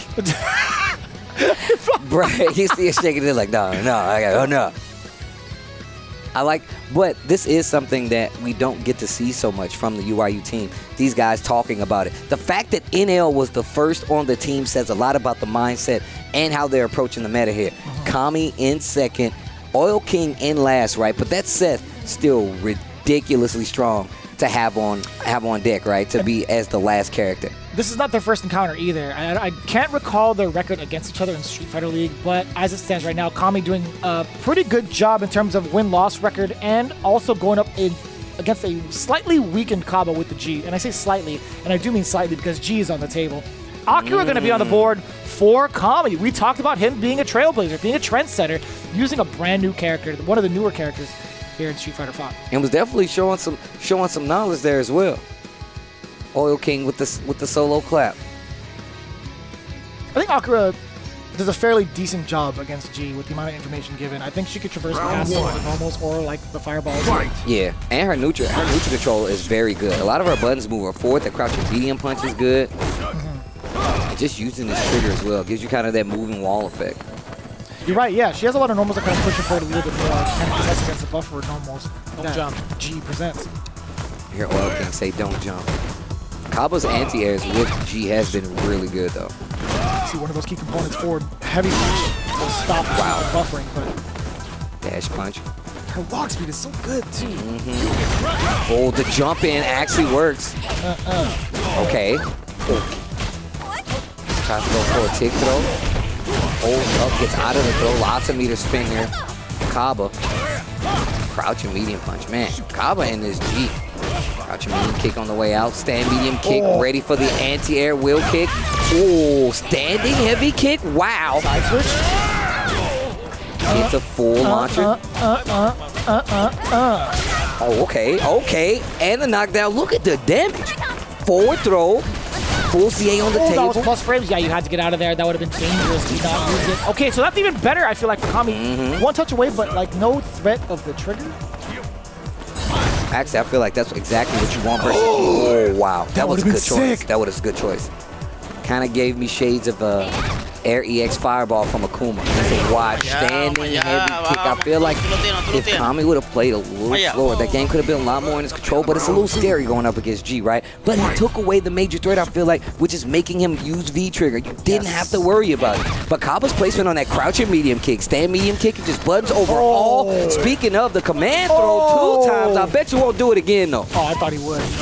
So did Kami. Oh, actually, no, he stood still. My mistake. He did not. Trigger on deck for Kami. We're going to see the activation route now coming in. Daigo! And the switch up on the side. I love these trigger conversions. Yo, big damage on the table. Didn't have one more to spin. Yo, the counter hit confirmed. Yo, CABA. Oh, just outside of range. The throw does whip. Kami's actually I want you for natural push more stand heavy kick. Try some stand heavy kick, okay? They don't jump. Yeah. And check his dash. You always check my dash. You remember that? I was talking about that stand heavy kick really does move up forward a lot. And it's a good tool versus G, especially considering he really wants to be in that range anyway. You get a crush on that, you get that knockdown, you can do a lot with it. The thing is, I think that CABA is looking for that space too. I like that, mixing it up too. A little bit of a trap in between. Ready to go. Standing heavy, but back throw this time around. This round looking a lot better. Stun adding up as well. This is the range you want to start doing those heavy kicks from Akira as well. Oh, the forward heavy punch instead does get stuff out. Big counter for City, big whip. Wow, gets out of the throw. Big damage here. And the corner carry, dashing up twice for Oki. Yes, sir. She gets a follow up with that EX in the corner. Okay. Oh, not a big conversion, and he took the rest of that because you can. He's gonna win. Defense blocks the legs. Fires away to kind of keep CABA in check. Trigger is still in effect. Anti-air yet again. Kami actually getting the better exchange of it at the end. Getting a counter hit, but not going to be enough to kill. Still in hot pursuit after that Oki. Plus frames. Yeah, you got to hold that. And that round looking a lot better for Kami. Round 2. Fight. And I feel like there's not a lot of unfamiliarity coming from CABA, right? He's still playing the game or the matchup as he should. Man, it's fierce. Oh, look at the carry right here. Gets the corner as well. Jumps out with the splat. Delays the fall a little bit. And CABA ready with the conversion. Oh, that's huge. That is going to hurt. Counter hit combo, full extension. Stun is going to be a factor for the next one. Don't get thrown. And he knew it. There was the shimmy. Not dead, but this isn't good. Went for a reset, the neutral jump. Big damage, and you can switch sides here. Oh, wow, this is going to be good. B-skill, already in the corner. This damage what kind of setup here. are we going to get? You gotta be careful. Full trigger, almost full CA on the side, and only 1 bar EX. Akira can take off a lot of damage, and you're dead. Gonna be stunned. You're dead. And Kami, lots of scaling here. Lots of scaling here. Wait a minute. Yo, and the EX, okay. Kami busting out the Akira Season 5 Street Fighter character, getting the dub. Don't change your gameplay. Keep this, okay? Ese reseteo ahí en la esquina un poco malo. Tú debiste de coger level 3. Pegar el combo que iba y ya. Round 1. He's hoping Kami takes it all the way now. Dash up, confirm. Wait a minute. Look at how much aggressive he is, right? He was setting the pace a little bit earlier from those last couple of games. There we go. Start using those normals.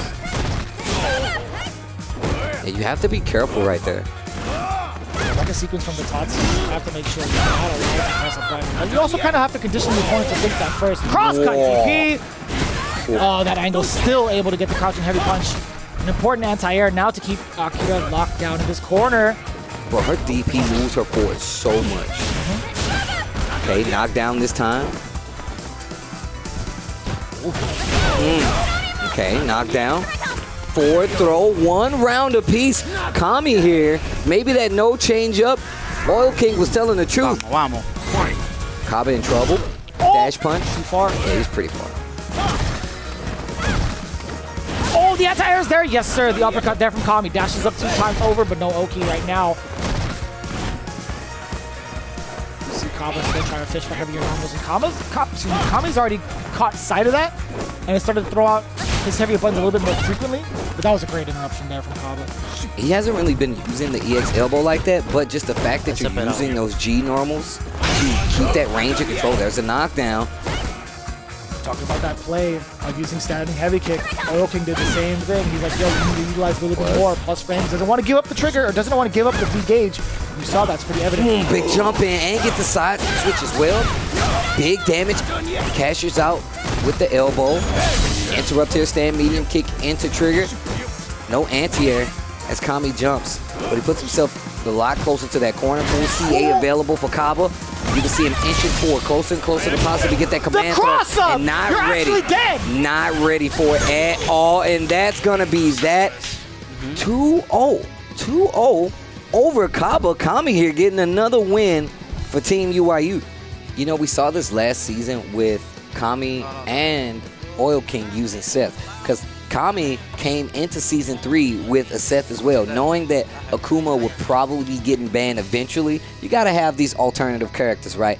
And Kami has a couple now. He's got a Seth, he's still got the Akuma, he now has Akira. Like, that's a nice little pool of characters to come from. Of course, Akuma not getting as much love this season, but you still got 2 really good characters behind you. And for this team, I feel like that's perfect. I mean, now you have Oil King coming up, and they have stopped them for the most of this first half of the season.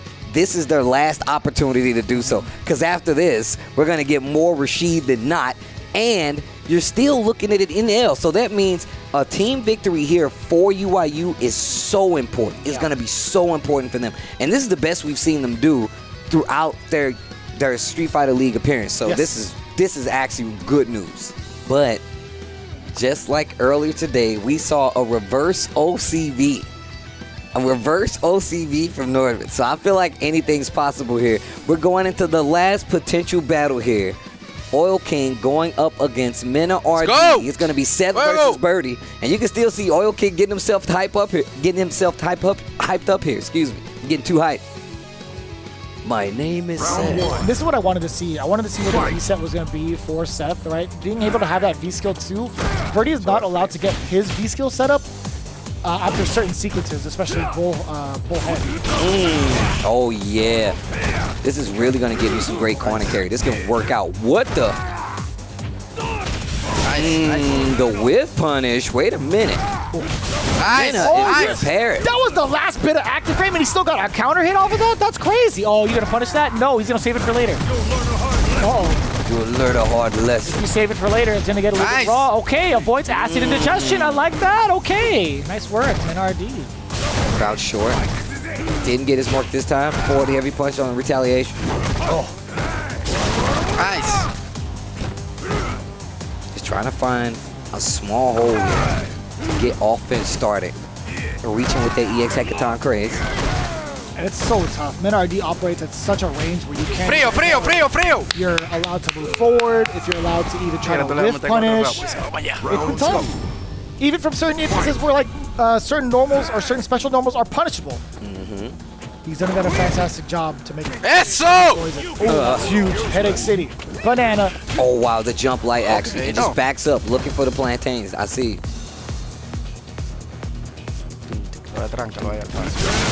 Wow, that was the V skill actually beat out the EX startup. That was good. What? Wow. Oh, you forgot I was a Rashid player? That's true. Trigger on the table for Birdie. Yeah, we're gonna see a point of activation eventually. But oh, not gonna do it there. It is -11, but no big punish from Oil King. Didn't have the meter. Sorry. It's a knockdown with the sweep activation after target combo. Successfully defended against this last time. Not gonna defend against it this time. Goes for the big jump in with the heavy punch. Air to air to get the knockdown. Punches the heck out of him in the air. jump immediately. There's the activation route we're looking for. It is trigger 2, by the way, so check your legs. If he throws that chain down low, he's gonna wobble you to the floor. Walking out of this corner. Check your legs. Check the boots. Oh, no dive in. Good call from Oil King. Great reaction. Annihilation forward. Wait a minute. Big damage here and the corner still. Looking for another anti-air. Hella dead. I was looking for that too. He was waiting. He gave the bait out of the hanging chain. Oh, you're gonna stand there? Give me that. Where does this donut come from? I still don't know. Hammer space, bro. Hammer space. Hammer space. You don't know about hammer space? Elaborate. So hammer space is in cartoons when they reach behind themselves. Preso, and they feel something out. It's called hammer space. That's what that's called? That's what it's called, bro. Hammer space. What Yeah, that's what he did. It's called hammer space. So, hey. Learn something new every day. Already into the neutral phase of this game, right? MENARD doing a fantastic job of kind of relinquishing the ideas that Oil has had. Like oh, you think you can press a button here? No, sir. Think again. Try again later. No, you're right though. This range game is really something that Mena is taking. He is really taking full advantage of the space that Oil King wants to get into and feel comfortable. Here's the activation of the trigger. Dash up with the V skill too to get the extension. That's where they came from, but the stand light and Mena's still ready. This birdie is looking good. For some reason, I feel like CABA hasn't been as vocal, right? Despite the life lead, and that's gonna be a big jump in, just raw. You're gonna take that? Big damage too. Couldn't even wait for it to cook. Okay. What side? Left, right? Just straight up. Defense looking solid. Mena. Ooh. Stand medium kick. A little bit of damage. Not the best kind of option in the world, but you know, he'll take it. Wow, what a whiff punish by MENARD. Oh my gosh. Speaking of acting characters.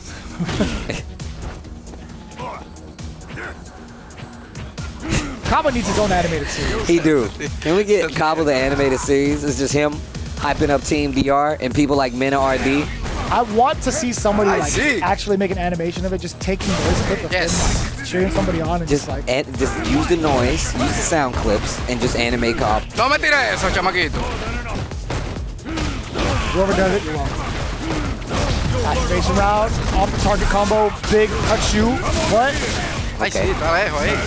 Oh, very nice. Like hell. And meter. Very nice. Oh, yeah. No. So nice. That is going to be 2-0 for MENARD over Oil King. This team still has a shot. Like I said, what did we see earlier?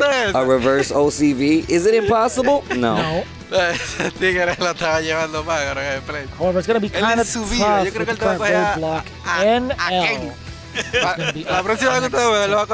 the Cammy, we've seen how dominant he was against Hermes VENATORI. To be honest, though, if Hermes actually had the first game. Yep. And then NL was just kind of like, all right, well, playtime's over. You had your chance. You had a shot. I gave you the spotlight.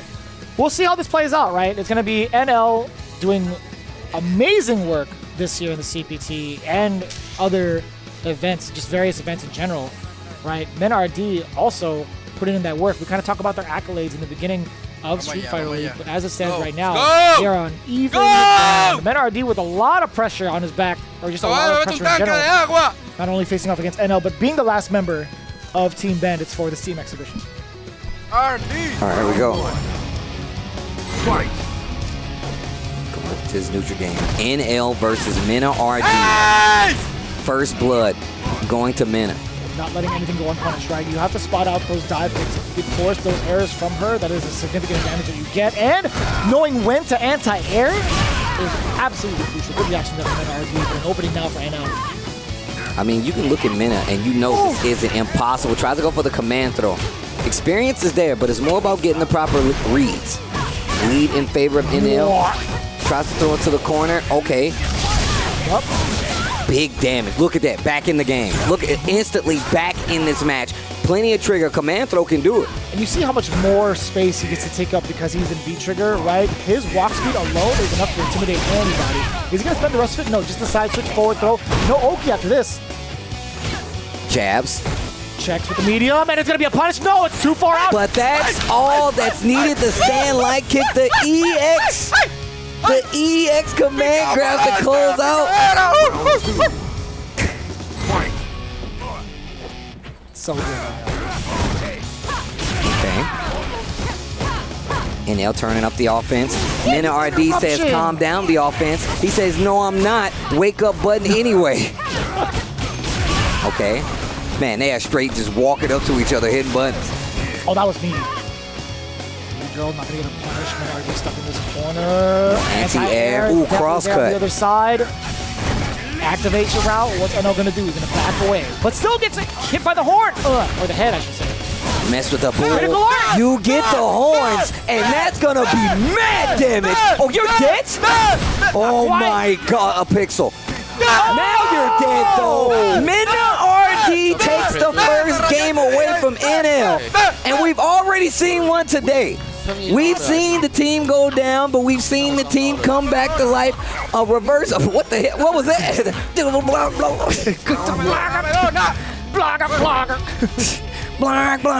he just vomit? The matches are that good. MENARD, out of all the options he could have shown to NL, right?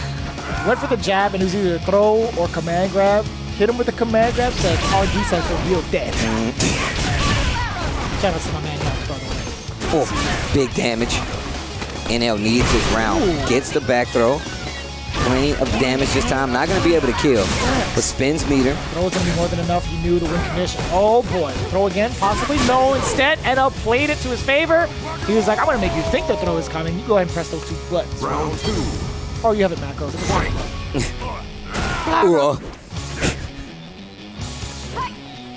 Oh, wow. I thought that was going to hit.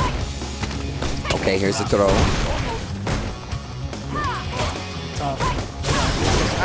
Man, utilizing that meter very well for himself, and still plenty more down below. He's saving some room for later. Boost this group. Here we go. Anti-air. That was bar. Stand heavy kicker. Oh, those crouch immediate kick. These normals are adding up. They are adding up. Oh, wait. Crouching heavy punch. Activate. Not going to spend all of that trigger. Mena knows it as well. Anti-air again! Oh my God, the decision making from MENARD has been amazing so far.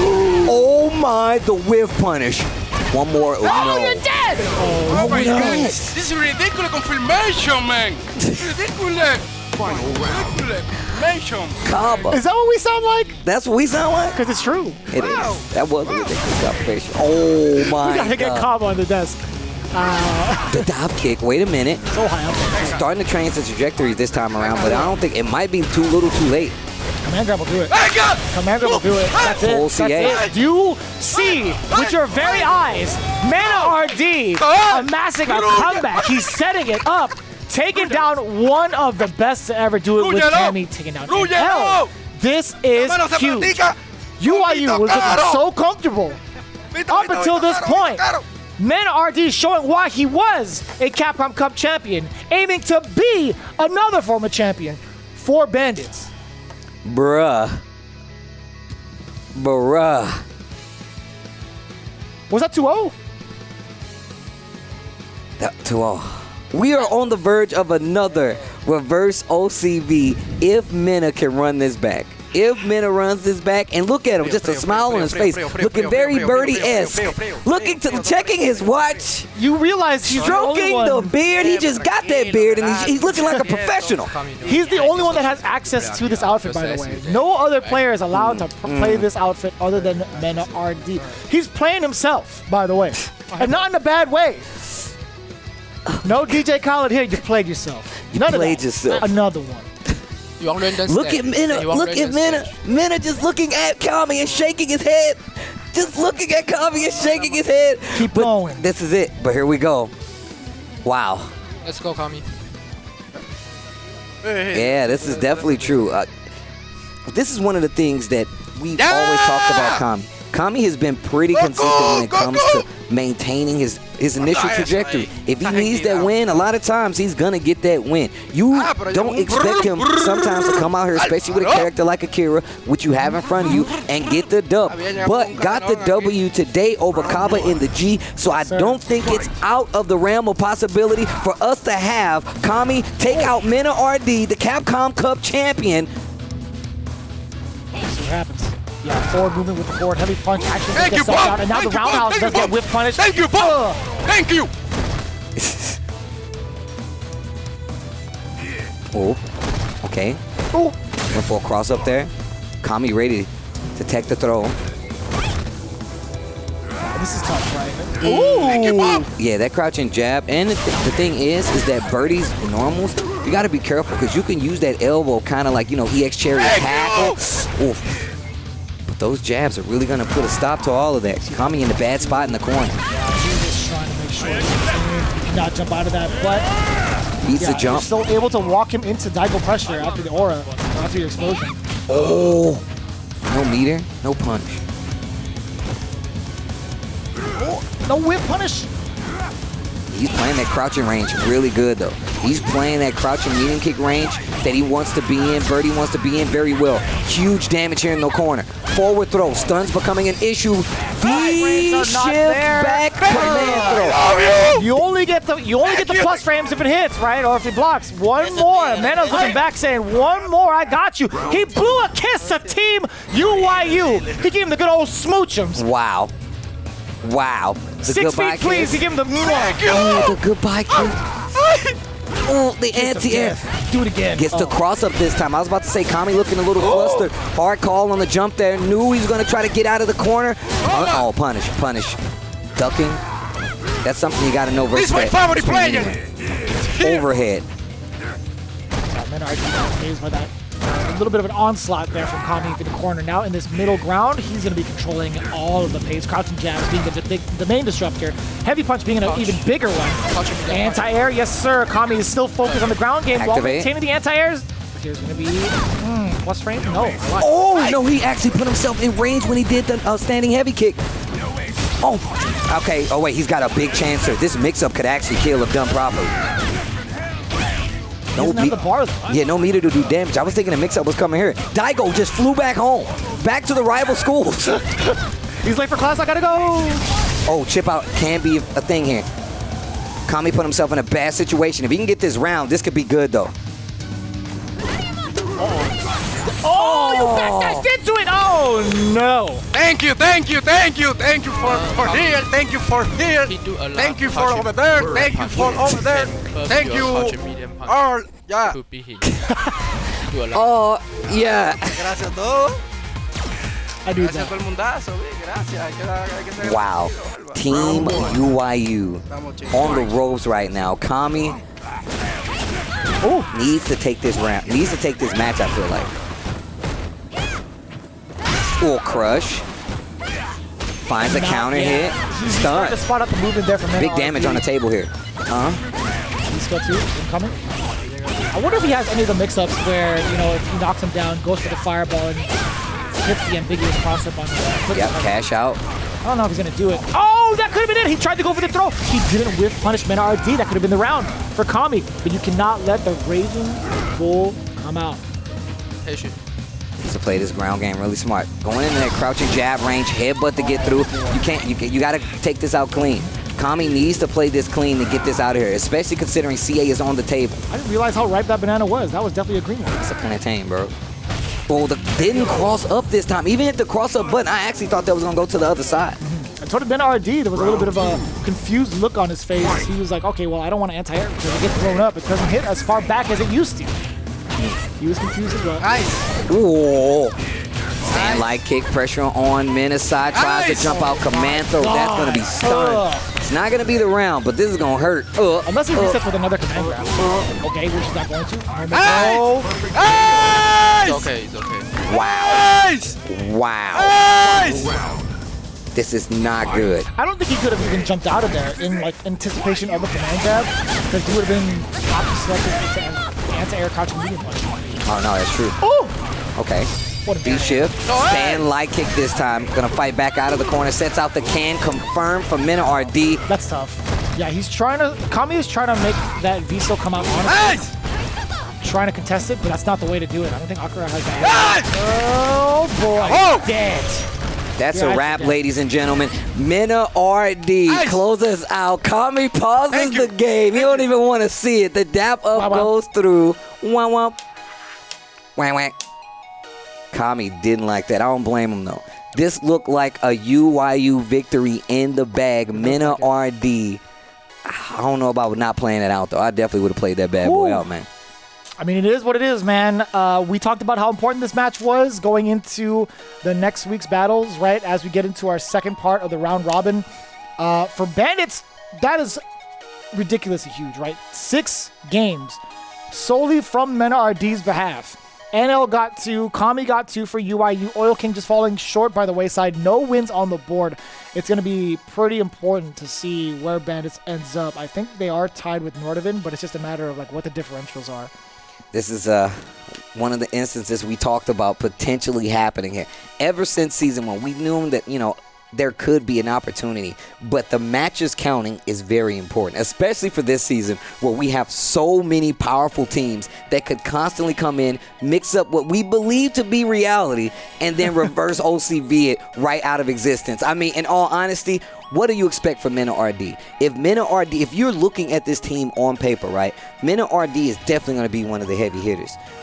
Taking out Guile, that means you had a lot of confidence in saying that you could take out MENARD's birdie. And personally, MENA is looking like one of those players you actually can't ban. You can't ban MENA at this point. So you have to go for Hermes Venatori the next time you meet each other, right? Get rid of that Kami. But we've seen his Kage, too. That was also pretty impressive. That Kage was pretty surprising. It got a lot of these players by surprise, too. Like, after the matches were over, they're like, damn, where did this Kage come from? We didn't even know you had that. But that's something to look into going into the next set of round robin battles, right? So again, it's Team UIU falling short just a little bit. Bandits with another OCV. We had 2 of them in 1 week, Steve. Look, and they looked like they were going the way of the opposite team. It looked like it. It looked like it, right? We had Phenom running back with the OCV versus Team Panda on top of it. With the mirror match. With the mirror match. After Luffy told him he was the best carrot. He said, yo, you're the best carrot, Phenom, not this punk guy. And then proceeds to reverse OCV the entirety of Team Panda. And then we go on to UIU versus Bandits, where we see MENARD, the last leg of defense to stop UIU from getting another victory. And he successfully runs it back with a double 0-2 run against not only NL, but Kami as well. Oh my gosh, he 0-2'd everybody. He 0-2'd Oil King, he 0-2'd NL, he 0-2'd Kami. Like, not a single W on the board against everybody else, right? That actually is super impressive.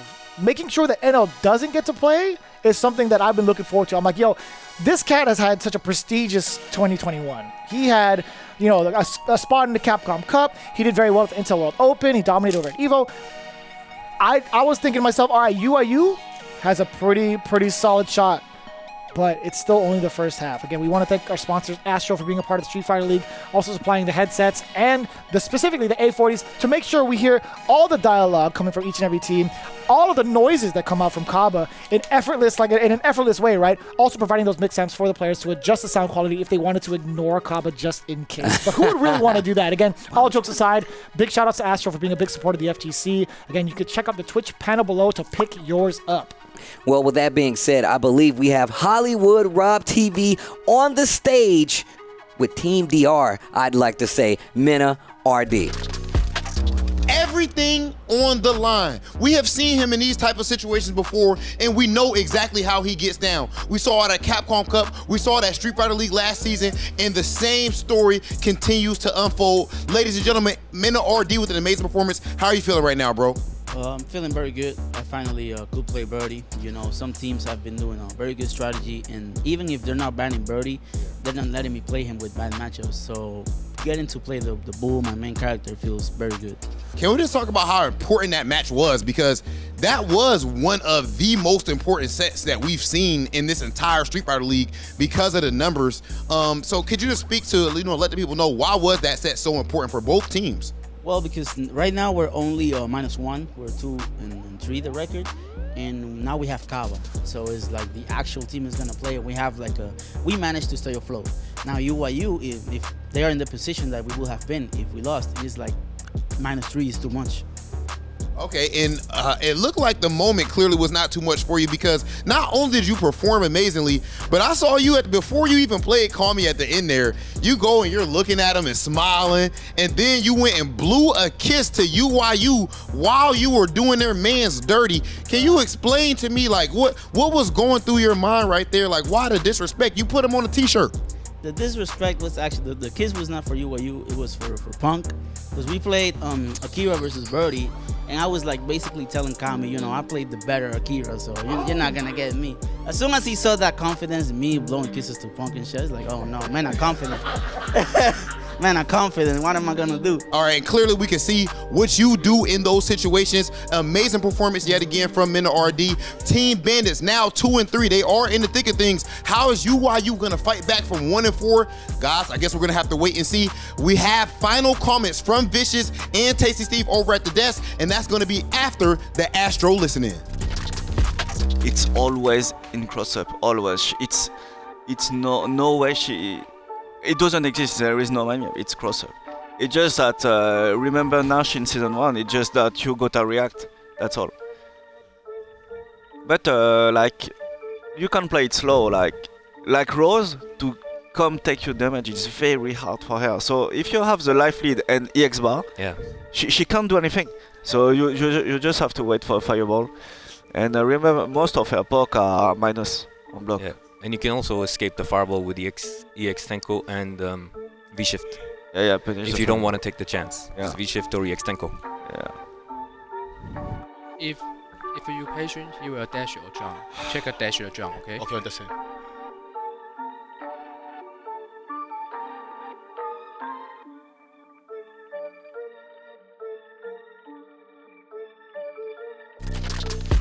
Welcome back, Street Fighter League Week 7. It has been quite the turnaround for some of these matches. Quite surprising for a lot, especially some of these teams on the receiving end of these L's. Yo, damn, what a week of Street Fighter League. I was wondering how you're going to phrase that because, quite honestly, it was unexpected outcome for both of these matches, honestly. It was kind of tough to see how it went down. 2 OCVs in a row. We haven't seen that since Mikey hasn't been a part of the league, all jokes aside. But let's talk about it a little bit. NORDAVIND versus PANDA. It started off pretty rocky for NORDAVIND, right? Luffy not being able to rock that Armika, Justin Wong taking it with that Rose 2-0, Punk taking it against VEGGEY, and we saw a little glimpse of potential coming in from VEGGEY, also trying to disrupt Punk, but there's just something about Punk that's just in the upper echelon. He's like, all right, well, anime glasses on, and just takes it out 2-0. But then things started to shift in the favor of NORDAVIND. Right? Phenom rocking that Karen play against NEPHEW, something that was a little unprecedented because of the fact that NEPHEW has a training partner like Punk and fell by the wayside 2-1. Yeah, that's definitely true.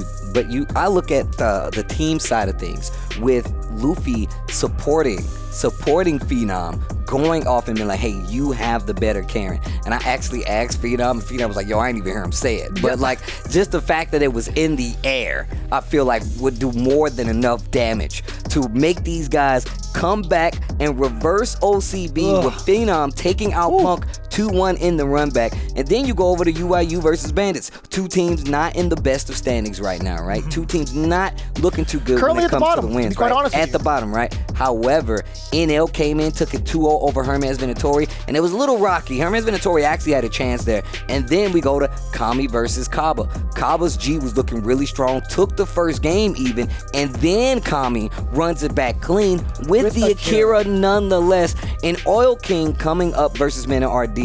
Bandits taking the smart pick and saying, you know what, we're going to take Rashid out of the equation. UYU with that Galban means that gave them the CABA victory, the CABA victory, right? However, MENARD free to play with Birdie. I don't know why you would be comfortable with that, but what happens next is another OCV in the form of MENARD and Birdie coming all the way back. I mean, not Oil King 2-0, NL 2-0, Kami 2-0. And that's the way it fell. BANDITS getting a very big victory on their side, especially considering this is the last week of regular season, and by that I mean the first half. We're going to that second half of the season coming up next week, and that means the bans are reset, and you will not be able to ban the same character that you have on the previous half of the season. So right now, BANDITS looking really strong. UIU still at the bottom of the pack.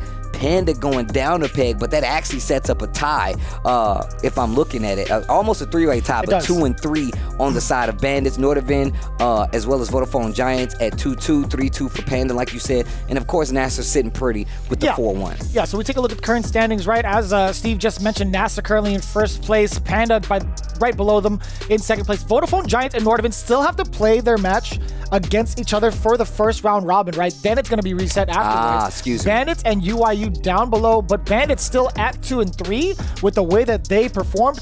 It could still be a bump up into fourth depending on how NORDAVIND does in their matchup against VODAFONE Giants. Okay, now that you've cleared that up for me, we are not into the second half of the season, but we will be after that first team battle of next week. So make sure you guys stay tuned. But that does severely affect the standings here for Street Fighter League. Lots of ties, and I mentioned this a little earlier in the show. This is definitely a lot closer season than we've ever had here for Street Fighter League US. This is the closest where these are within one team battle. You can get somebody back up there, and we're already working with a three-way tie. So this is going to be ridiculous, especially heading into next week's team battles. We're going to have VODAFONE Giants going up against NORDAVIND, and then, of course, we switch over to that second half officially to the season, and it's going to be NASR versus Panda, the run back that NASR has been asking for, but this is going to be ridiculous. This sets up next week. Week 8 is going to be ridiculous. But before we get out of here, we should definitely show some love to Astro, the official headset and Minksep of Street Fighter League Season 4. They've been doing an amazing job. They also have open speaker mics as well as swappable boom mics, and you can get customizable speaker tags. I had some cool little Evo ones for when we did Evo earlier this year. So shout outs to Astro for holding us down not only here but all over the fighting game community. That's right, you can pick yours up now using that Twitch panel below for all the information you need to get ahead of the game with those A40 headsets. Again, big shout outs to Astro and big shout outs to you guys. You are in for a big ride when it comes to Street Fighter League. We're just about done with the halfway point. When it comes to next week, we're going to make that transition. We're going to see how it goes down between VODAFONE Giants as well as NORDAVIND. Then we're going to kick it into high gear with that other matchup, NASR versus Panda. You guys do not want to miss it because I encourage you all to really pay attention. This is where it really gets grimy when it comes to the bands. It comes to the team format. You got to make sure it all counts because it's really, really close. Yeah, and it's going to count, especially because we're on this last half, that last leg of the season, and you guys want to be there. I don't want to miss your pretty faces. Make sure you join us next week. We continue Street Fighter League. I like that interruption from NEPHEW. Seeing that he's still being played out right in his face, and now it's going to be all pressure. The baby jump heavy kick. Didn't swing this time on the EX Hailstorm, and we've seen that happen a couple times with Phenom. Like, he's not familiar with the matchup. Swinging. Oh, wow. Swinging for the whip punish this time. It takes the Oki. Double backdash to get out of there by NEPHEW. There's the block sweep activation by Karen. Trying to find an opening. Great defense there from NEPHEW. Not the crush counter coming into effect. Another whip. V-skill to get the knockdown. Dash up looking for the throw. Oh, okay. Oh, wait. He's got a big chance here. This mix-up could actually kill if done properly. No meter to do damage. I was thinking a mix-up was coming here. Daigo just flew back home. Back to the rival schools. He's late for class. I gotta go. Oh, chip out can be a thing here. Kami put himself in a bad situation. If he can get this round, this could be good, though. Oh, you backdashed into it. Oh.